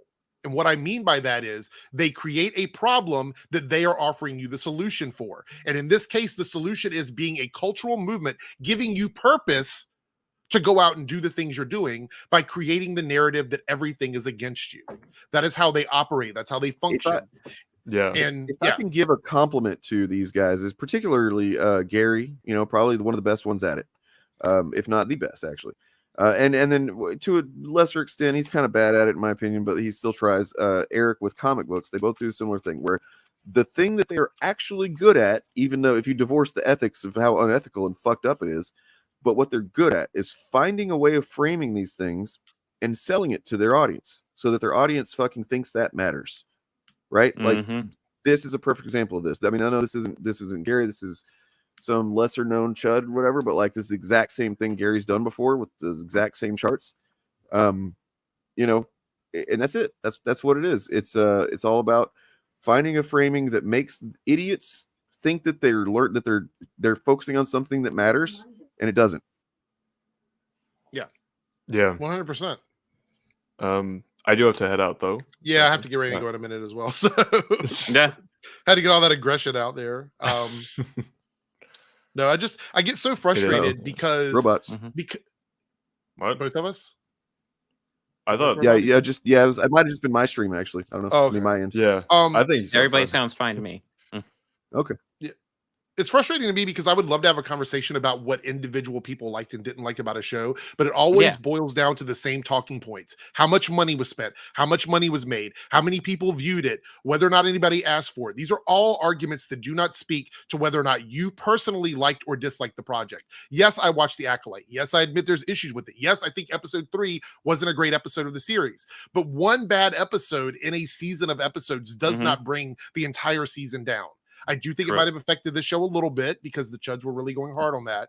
But overall, I enjoyed the show. I think it should have been given a second season. I think it did everything it did purposely. It did everything it could do to purposely set up a second season in the best way possible. Love it or hate it. And those are the kind of conversations I would like to have. I don't give a fuck about how much money was spent on it. I don't give a fuck about what the CEOs think about it or what some random person on YouTube says is some DI hire bullshit. Talk to me about the quality of the show. And if you didn't watch it, then we can't have a conversation about it. I don't want to hear you spout off talking points from other people.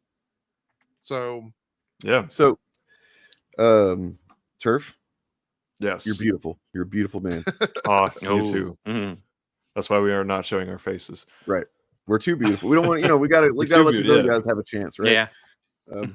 We need to keep it on.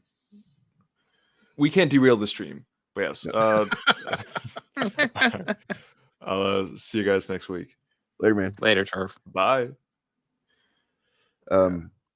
Hey, that was a good segment. Accidental segment. Cool.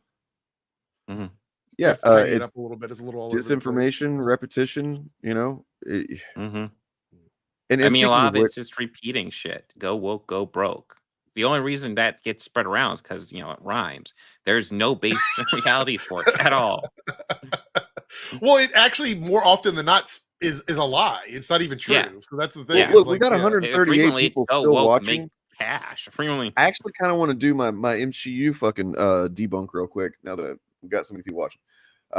Okay, so MCU is based on the concept of I know that Gary said before that like it's because Feige said he wanted to have a bunch of women and blah blah blah whatever. Okay, whatever. Okay, so has that happened? Well, let's look at Phase 4. Just overall. Okay, here it is. Overall, the percentage of overall screen time for males in Phase 4. 55.5%. Percentage of overall screen time for females, 44.5%. Then you can break that down per movie, and generally almost every movie, unless it's like a literal a woman-led project like WandaVision or Black Widow or something, it's gonna just be male-dominated. And so to be like, oh, MCU, it just kind of screams like I have, somebody saying I have tiny dick energy, basically, to me. Yeah, you're not wrong. I mean, when you scream MCU and then the past 4 movies, Deadpool and Wolverine, Marvel's, Guardians of the Galaxy Volume 3, Ant-Man and the Wasp 3. 3 of those star white guys. I hate to tell you guys. It doesn't seem like an actual thing. I just want to appreciate this new version of the background real quick again. That I did. I was like, the image isn't coming up. What? No. So I appreciate it. But I do have to get out of here. I got to work tonight. I got to go make some coins. Anyway, thanks everybody for coming in. Thank you for the super chats and the memberships and stuff. And I will see everyone. By the way, you should check out what I'd proposed in the old chat the other day. I don't know if you saw that. Okay. But, all right, I'll look. Yeah, I'll double check. I probably missed it. I've been renovating the house. So it's kind of about you. So you should check it out. All right, I will. Thanks. All right, see everybody later. Later. And he's fired. No. Oh shit. Oh shit. Literally not. You stuck that in there. Jesus Christ. So I do want to share something really quick that I need to do because I rushed to kind of get it done today. No, he's not fired. I'm joking. Dude, no way. Like, he's the best of us. He's the best among us. He's a fucking legend. He's a god among men. But I do have to show this. Josh, that's really unfair to homeless people. Oh man. Okay, so for those of you that aren't aware, on Sundays on my channel, I do a podcast called the Forced Adversity Podcast. Okay, and what that's about is about people being against things that are generally harmless, innocuous, cool, or even really just good for like society and individuals. And there are often people who are just irrationally against those things. So what you might call a more panic in some cases, like Dungeons and Dragons is satanic, blah blah or whatever. Like that's one of the ones we've covered. Video games, fucking rap music. These are all things that we cover. But there's one thing we hadn't covered until soon, and it's conveniently timed for algorithmic dominance too. Nice. Here's this thing I made.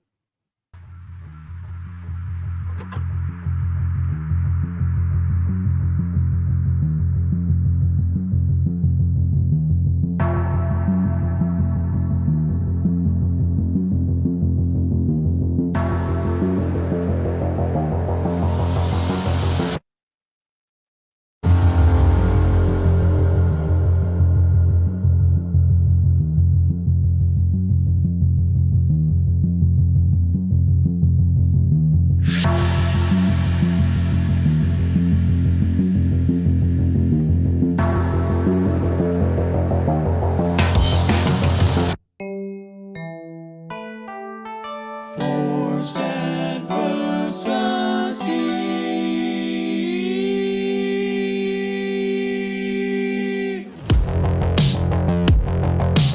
Dramatic music. All right, so that's it. We're doing that on September 1st. That's going to be right after the premiere of the second season. We're going to fap to Guy Ladriel. Okay? Ooh, that sounds good. Yeah, we're gonna totally fap to Guy Ladriel. It's important to fap often. Schedule your faps on Sunday. Can you please misspell Bob's name too? No. How are you doing, Dane? I mean, I guess that is a way you could spell it, but like, yeah, it's not technically wrong, but it is actually technically wrong. It Anyway, is what else we got? technically wrong. Yes. Do you want to talk about comics or something? What do you want to do? No, I mean, I'm definitely talking about comics tomorrow during my stream. I still have to decide what Marvel book I'm covering, but yes. Is that what you think By the way, happens, man? Uncanny X-Men was awesome.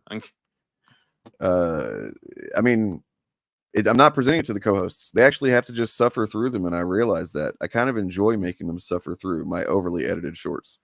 It's really fun for me, so Bob's like, please get me out of here. Bab. I do it. Yeah, it drops like a stone. You want to come on and have a talk about it, Bill? Or are you like all these other fucking pussies that don't want to actually have a conversation? You just want to talk shit in chat, talk shit on Twitter. I mean, I'm I open, will by the say way. something for the people actually willing to come on and talk. At least they're willing to come on and talk. So many people just talk shit in comments and chat and just. Yeah, let me show when this it's like, motherfucker on Twitter real quick, because like, holy shit, man, this fucking guy. Like it'll be like, hey, do you want to come on and talk? Do you want to, because I think there is a value in like having a conversation, like doing like comments, like what, 5 people see it? I don't care. But do you want to come on and chat? No. Like this guy, he's fucking, haha, you limited your replies to the post you made about Rags and Mahler, yet your whole video is them being cowardly to talk to you. I guess you're a bitch as well. I mean, first of all, TOO, your YO apostrophe YOU apostrophe RE, as this guy said, as Joe Winter said, actually. All right, so then I said, I welcome anyone to come on my Friday night stream. I've offered this for over a year and nobody ever fucking does. And then that's when I got this cope. Bro, nobody wants to talk to you because they know how you operate. The last guy you had on, you muted them when they tried to make a point. No, that's not what happened, man. I'll bring that up right now and prove that you're a fucking piece of shit liar. the guy was yelling and talking repeatedly after he'd already made his point and kept trying to make other points. And yeah, I'm going to limit someone's ability to just make fucking random claims on my fucking stream. Of course I am. And I muted him. So yeah, if you do come on, I do expect a level of like, you know, the courtesy of once you've said a thing, you let me respond to the thing and don't just say several other things. Okay. Yeah. Have a conversation like a regular person. But yeah, it's all just fucking cope, man. It's just cope. It's fucking sad that people can talk so much shit on Twitter. They want to say, "Oh, you limited your replies," and they say that whenever they've retweeted me, so they're saying it above my tweet instead of below it, and it's still just not. That's not right. It's not. You know, they're like fucking. You know, what's her name? What's the name of the chick that could? You know, the Three Bears story. It's like, oh, it's not right. Goldilocks. Yeah, that's it. Goldilocks. Actually, chat, you guys can help me out because I'm torn what book to cover tomorrow. So, Bill, are you saying I that do you would just come on Ultimates here and you would 3? just start yelling and talking over me? Because that's the only reason I would do that, man. So, chat, help Or me you out. just- Should I cover Ultimates 3 tomorrow or Ultimate Spider-Man number 8? Yeah. I'm torn between those two. Yeah, I why wanna do cover these 'em people both. show up just to say this shit? Like, what is the point of this? All you're saying by showing up, making little snide comments, being dishonest in chat is that you are fucking triggered by our content. That's it. You're a fucking pussy. Okay? Sorry. Go ahead. No, I'm kind of just waiting for chat to let me know which one I should cover. I kind of had a plan for the Wolverine books for Saturday. Oh, so you think that this is a fucking you actually want children to be hurt. You want to make it easier for pedophiles to hurt children. Get the fuck out of here, you piece of shit. You're fucking gross, dude. Like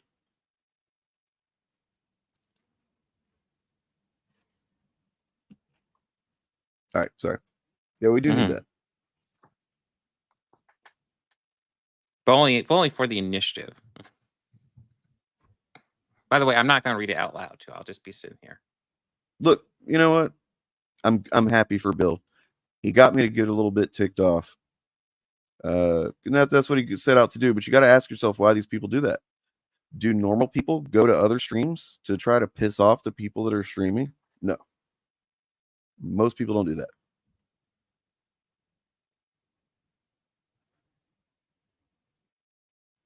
Oh, you mean like making content like everybody does? I mean, like, dude, you guys are such fucking pussy coward snowflakes, man. You're fucking spineless. Get the fuck out of here. Jesus Christ. Like, oh, these people go on your stream and then they say really retarded shit, and then you fucking show people the retarded shit they said, and then they fucking get really sad about it. Fuck off, dude. Anyways, we did have an interesting chat this stream. We did. Yes. By the way, guys, Uncanny X-Men number 1. I'll be covering that tomorrow. Excellent book, by the way. Spoiler. X-Men number 1 was fucking. Wait, did you say Uncanny X-Men? Uncanny, yeah. Yes, very good. X-Men number 1 was fine. I don't know. It didn't thrill me. I'll be honest. I'm much easier to say it now that Uncanny is out, but I did not really find a lot to love about X-Men number 1. I have I like a lot of the concepts they're exploring. I like a bit of the character work, but like the story of that book itself didn't thrill me. I was a little disappointed. Not as disappointed as I was with NYX, but disappointed. But what's crazy is Uncanny doesn't really like X-Men number 1 had a whole ass like plot and a new mystery that they introduced. Yeah. It's like nonstop action basically. Uncanny isn't that at all. It's kind of like just Uncanny is character story. almost just pure character stuff, and it's fucking a phenomenal. lot of Rogue, a lot of Gambit, a bit of Wolverine, and a little bit of Nightcrawler. But like, it's good. It's really Gail fucking Simone good. recognizing We'll who get the into it, hearts of the X-Men are, I think. Yeah. You know, she's just like, these are the characters that most people tend to connect with, and she's fucking right. So Well, I will be going more over that tomorrow because that did win a poll, thankfully, and I'm excited. you wanna look at some Jim the Casual on the way out the door? Yeah, sounds like fun. All right, we're gonna do Jim the Casual. Here goes this. Bob's streaming tomorrow. I'll be streaming Friday. I think I'll be doing my my goddamn daytime stream and then probably nighttime stream. So books I'm definitely covering tomorrow will be Uncanny X-Men, Ninjak versus Roku, and number 1. What was the other one? Or number 2. I already did number 1. Oh, have you read number 2? Because that's the one that's got a big. I have not read number 2 yet. From what I understand, I'm reading it tonight. Okay. Oh yeah, DC versus Vampires. World War V. I've been reading some fucking Valiant stuff from like the 2012 area, the relaunch. Mm-hmm. Some good comics. Yeah, I man. don't think I've read any Valiant before the Ninjak versus Roku stuff. It's maybe really I'm good just comics. maybe I'm just getting prejudiced, but like so far I'm like, this is good. This is. Yeah, I mean, I will see overall that it would not be how I describe it too, but I just say that Uncanny, if everything started to kind of fall in line behind the Uncanny as the flagship, I'd be happy with that. Mm-hmm. Like, I suspect it will, like especially with the main cast behind Uncanny. That's a loaded cast. I mean, X-Men's got a few big players. I mean, obviously Cyclops and Beast, but like Uncanny, you got Rogue, you got Gambit, you got Wolverine, you got Nightcrawler, you got Jubilee. Shit. Yeah, I was reading. I'm on like trade number 4 of Harbinger. Holy shit, dude, that shit is crazy good. All right, we'll talk about it another time. But all right, guys, hit like and subscribe. Check out the channels that are in the description. Whatever channel you're on, there should be a bunch of other channels in the description. If you haven't checked them out, you should. We make a lot of content and we make varied content. And the one thing we have in common is that we're not fucking chuds. So, ooh, oh, that's sweet. Thank you. Hey, thanks. Now, Fun check fact, out mine's Jim an the Casual. oxymoron. All right, peace, everybody. Bye. Well, why are you going to challenge me to a debate and not know? Like, they obviously wanted to talk to me about stuff, but then they didn't have any like research behind it, and then you're drunk. Well, and I think we can answer that today, honestly. There's a lyric of a song that I really like, and it goes. Is it coincidence that the craziest fools have the strongest belief that they're right? Yeah, I mean, it's expressing the the Dunning-Kruger effect. Kind of live a bit of a very walled off kind of existence when it comes to these type of things, but from what I've gathered from different pieces of media, YouTube responses, things like that. So what he's gathered from YouTube, how do I put this? Popular term for woke is raising perceived groups that are at a disadvantage to a higher level and promoting them more, i.e., blacks, Asians, the other races, blacks, that is Asians, the way he's phrasing it. Yeah, the gays, all that, and putting them on a plateau and making them the highlight of the conversation. What in God's holy name are you blathering about?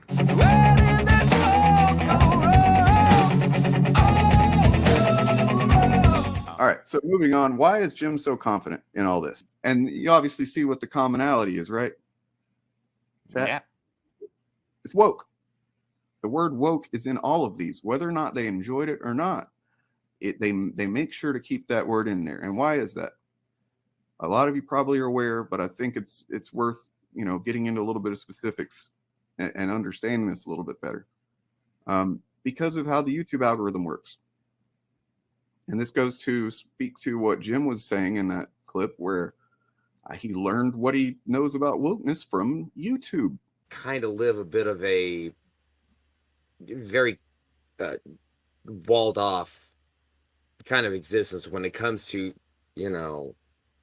blacks, Asians, the other races. And I imagine that's where a lot of people did. But what's the problem with that?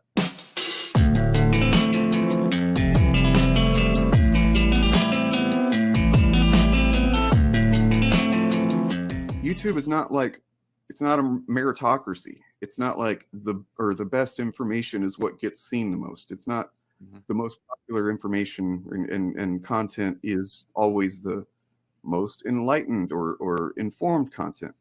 Like me and Bob were talking beforehand about, we'll often get comments of somebody like, you know, if you make a video about Critical Drinker or something, they'll go, oh, well, he's got 1 million subscribers and you don't, so that should tell you. But like, yeah, no, it does. It tells me that the algorithm is fucking weird.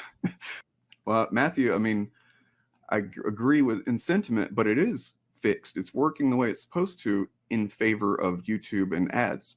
That's the thing. That's why it won't get fixed, because it's not really broken to them. It's doing exactly what they want.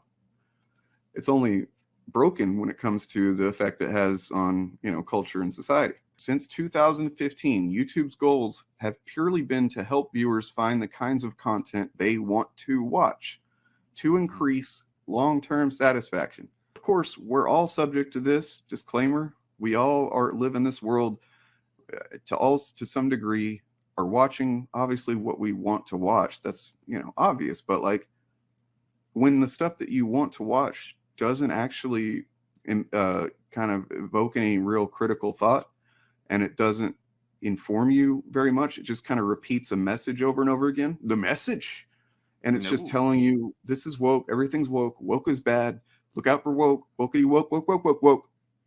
Then you end up like fucking Jim the fucking Casual, or his buddy, who admitted on stream eventually that like he doesn't watch any of the movies that we're talking about. He just watches YouTubers say it. And Jim admitted it too. He got all his, and you end up so confident. Your fucking head is full of this bullshit that like you think it's fucking legit. And you challenge people to a debate, and then you go on drunk and perform that way about it. And then we looked at his other comments. It wasn't a special occasion for Jim to be that stupid. You know, he that's a common thing for him. And it creates this Dunning-Kruger effect where I've been in 5 debates now, and I'll just say I've won them all. I don't want to be like, I've crushed. Hi, I just came back real quick to say this is the reason why people don't actually want to come on and talk with me. Sorry, it just is. It is. Right. Crushed them all, but I've won them all. I think anybody with a, you know, reasonable set of standards would watch those and see that I perform better than the other guy.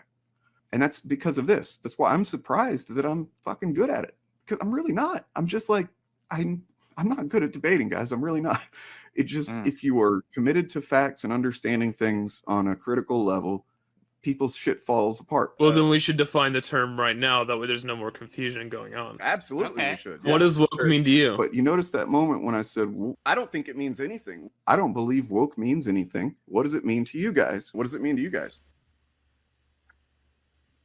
Well. And they're both like, it like broke their brains for a second. And it's because of this. They have for years now been consuming this shit uncritically, unquestioningly.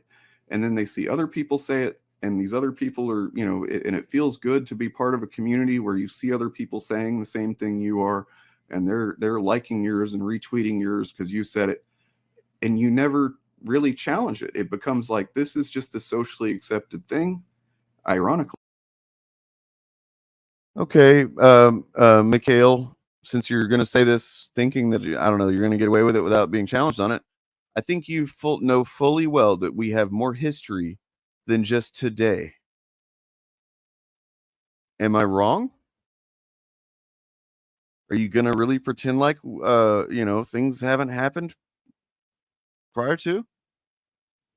If you want me to drag all that shit out, I can. It seems like you want to, because like you're constantly like, why is Dane talking to me differently than other people in the chat? Well, partly because there's been incidents prior, and partly because you say weird shit. Okay? But if you'd like to come on right now and talk, we can do that. Do you want to come on right now?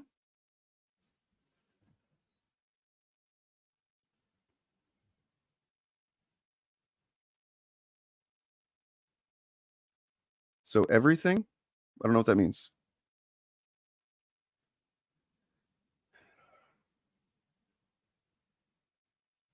I mean, I don't feel like I was even especially rude to you today, honestly. I think I responded to a couple of your comments, and from at least one of them, I responded to, like, I feel like you think that you're like the main character of chat or something.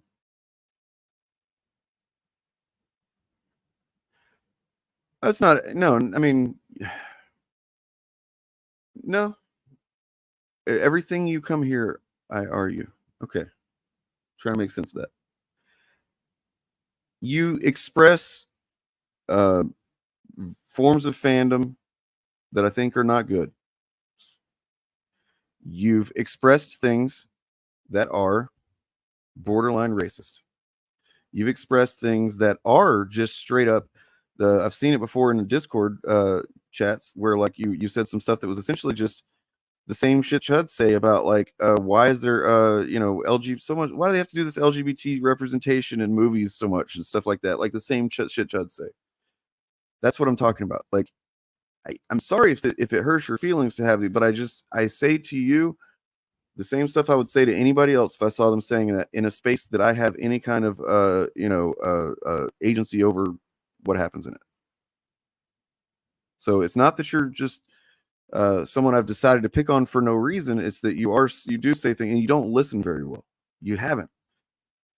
From all of our experiences. Okay. The reason that I've been willing to just like, oh, there he is again. I guess I'll just try my best to ignore you, but like I can't let things go if you're saying some harmful shit or you're just kind of like stirring some shit or whatever. And I've done that out of respect for Bob. So like it's really disingenuous of you to sit here and pretend like I just make a villain out of you for no reason when I've given you a million chances to just like think a little bit before you say things that you don't have facts to back up. You do that a lot. You say things that you have nothing to back up what you're saying. What the fuck are you talking about, man? See, this is kind of what I'm saying. Like, I don't even know how to talk to you. Like, you're not 77 people watching, man. Are you happy about that? Is this worth it to you? Why are you doing this?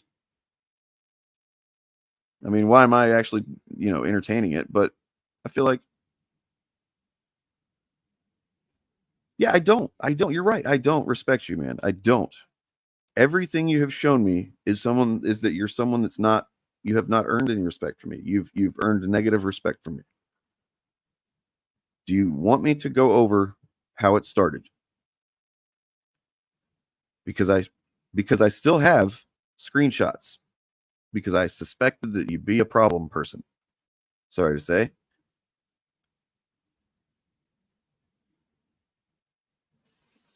I don't know. You're the one that said I damn near called you a racist, and now you're like, what the fuck are you talking about, man? I wonder if you're actually fucking.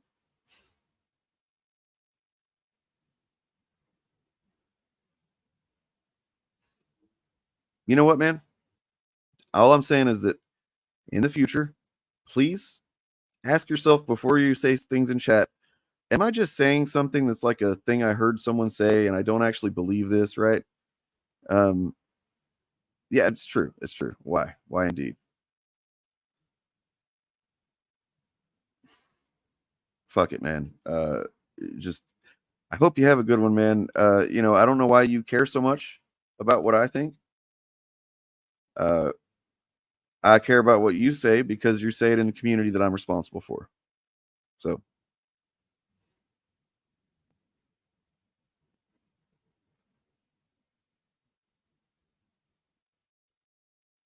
Yeah, pretty much. Pretty much.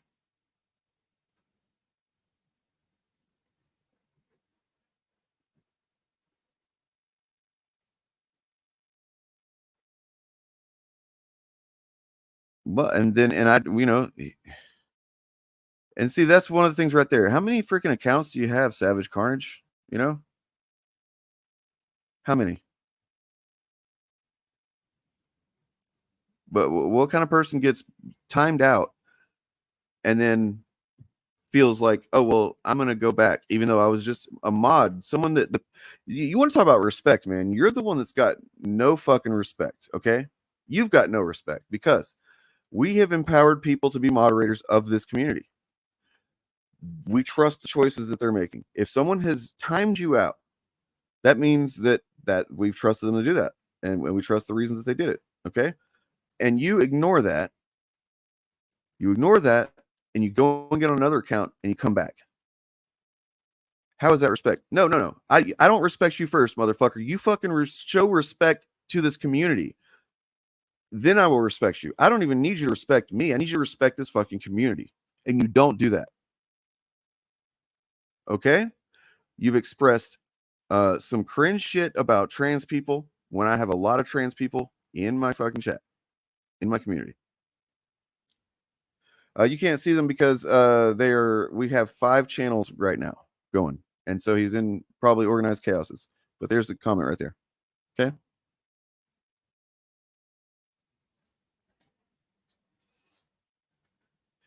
You don't respect the community that you're in. I asked you before that there was one time, there's been so many incidents, man, that I can't even fucking remember them all. Do you realize that? Like, and I guarantee you have these kind of problems in your personal life too. Do you not? Do you have a lot of people telling you that you need to chill the fuck out, go away, fucking you're kind of, saying weird shit? You have to. I know you do. Okay? But if you start saying shit that is like demeaning or shitty about the trans community, whenever I have, quite a few people in my community who are trans, just by nature of like making content that isn't hostile to them, yeah, I'm going to have a fucking problem with it, dude. You know what I'm saying? I don't remember, I don't know. Like, dude, it's been 2 years, man. And look at you. This is your 3rd account. You're proving it right now. You've moved to your 3rd account now. You still don't respect me. This is exactly the same thing you did the first time. I do remember the first incident. Okay. You guys want to hear what happened?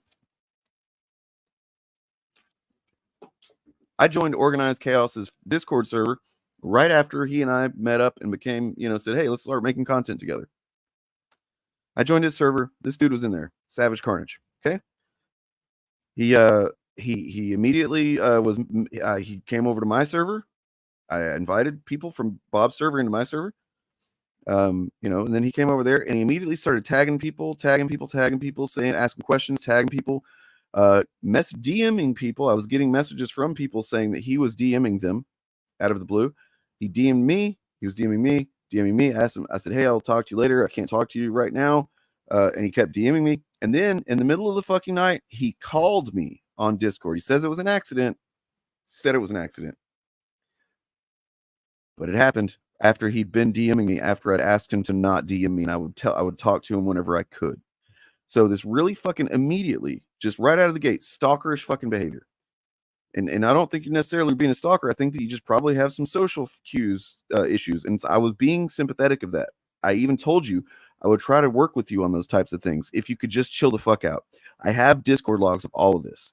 I said, if you just chill out, man, I'll try to work with you because I am on the spectrum. I know what it's like. You couldn't fucking chill out. You couldn't stop. So I blocked you. And I felt like shit about it because I knew you were a member of Bob's community. I knew that Bob was, cool with you and stuff. And I was thinking maybe I'd done something wrong, man. Maybe I wasn't being patient enough, even though he had messaged me multiple fucking times. And he'd messaged multiple people in my Discord server.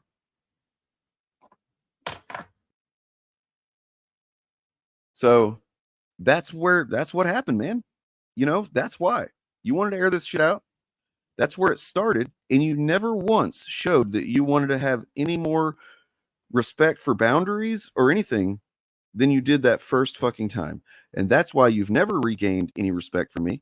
That's why I am, constantly like worried about like, is he going to say something fucking shitty right now? Because he said something kind of shitty before. Yep, that's it. All right. So don't ask anymore, man. Don't ask. You got the answers right now. Don't argue with me either, because if I need to pull out the goddamn evidence, I will. I got the receipts. Okay. So just leave it as it is. We don't have to be friends. We don't have to like each other. You're not, yeah. Just There we go. My audio probably is popping. Woo! Sorry, guys. Sorry. All right. Yep. Oh, Bob left. He's going to eat. That's it. Am I taking the L? I don't think I took the L on this one, man. I don't think I did. I mean, if you feel like I took an L, I can pull out the goddamn receipts. We'll see who takes an L. But I'm pretty sure you're talking to him. So, you know what? You guys are lovely. I'm sorry that I'm a fucking volatile person, apparently. I seem to really rub people the wrong way. I've always been that kind of person where certain people, they love me. Certain people, they really don't. I don't know what to attribute that to, really, but I did try to give this dude a fair shake 2 years ago. And I've just tolerated him since.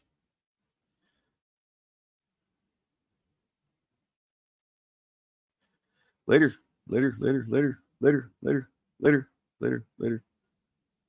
Thanks. I mean, my girlfriend, I rub her the right way. I think she would gladly say that the way I rub her is the very correct way, right? It is being assertive. I've had the life that I've had, I had to learn to advocate for myself and to keep my boundaries and maintain them and to clearly, mark my boundaries. And sometimes people don't like that shit. But I love you guys, and in the most platonic way, not parasocial way possible. Also, check this out. Plug. I am doing a Kickstarter right now. And just like that, your whole world changes. I saw my whole life right between the pages. One of the most fun books that I've written is this comic called Kimmy Cosmic. It's an all ages space cowboy adventure. There's like Star Wars themes of discovery and finding your place in the universe and like one hero trying to change the tide of battle. She's a space cowboy who has to like unravel like the mystery of her half human heritage to prevent an evil corporation from subjugating her people. So there's equal parts like samurai lore and spaghetti western. Anybody who likes YA fiction, anyone who likes anime, manga, anyone who likes things like Steven Universe or Avatar: The Last Airbender. So this is the Kimmy Cosmic graphic novel. It is a 130-page graphic novel. It's got 5 chapters of the Kimmy Cosmic story. It's actually the first 5 chapters of the Kimmy Cosmic story. As you can see, it's extremely colorful. It's illustrated by Emma Galloway and colored by Iacopo Callisti. So far, as an independent comic book creator, this has been the book that I've sold the most. But for the Kickstarter, we have that book, but we also have the 2 new issues. So issue 6 and issue 7 are the new issues that we are launching with this Kickstarter.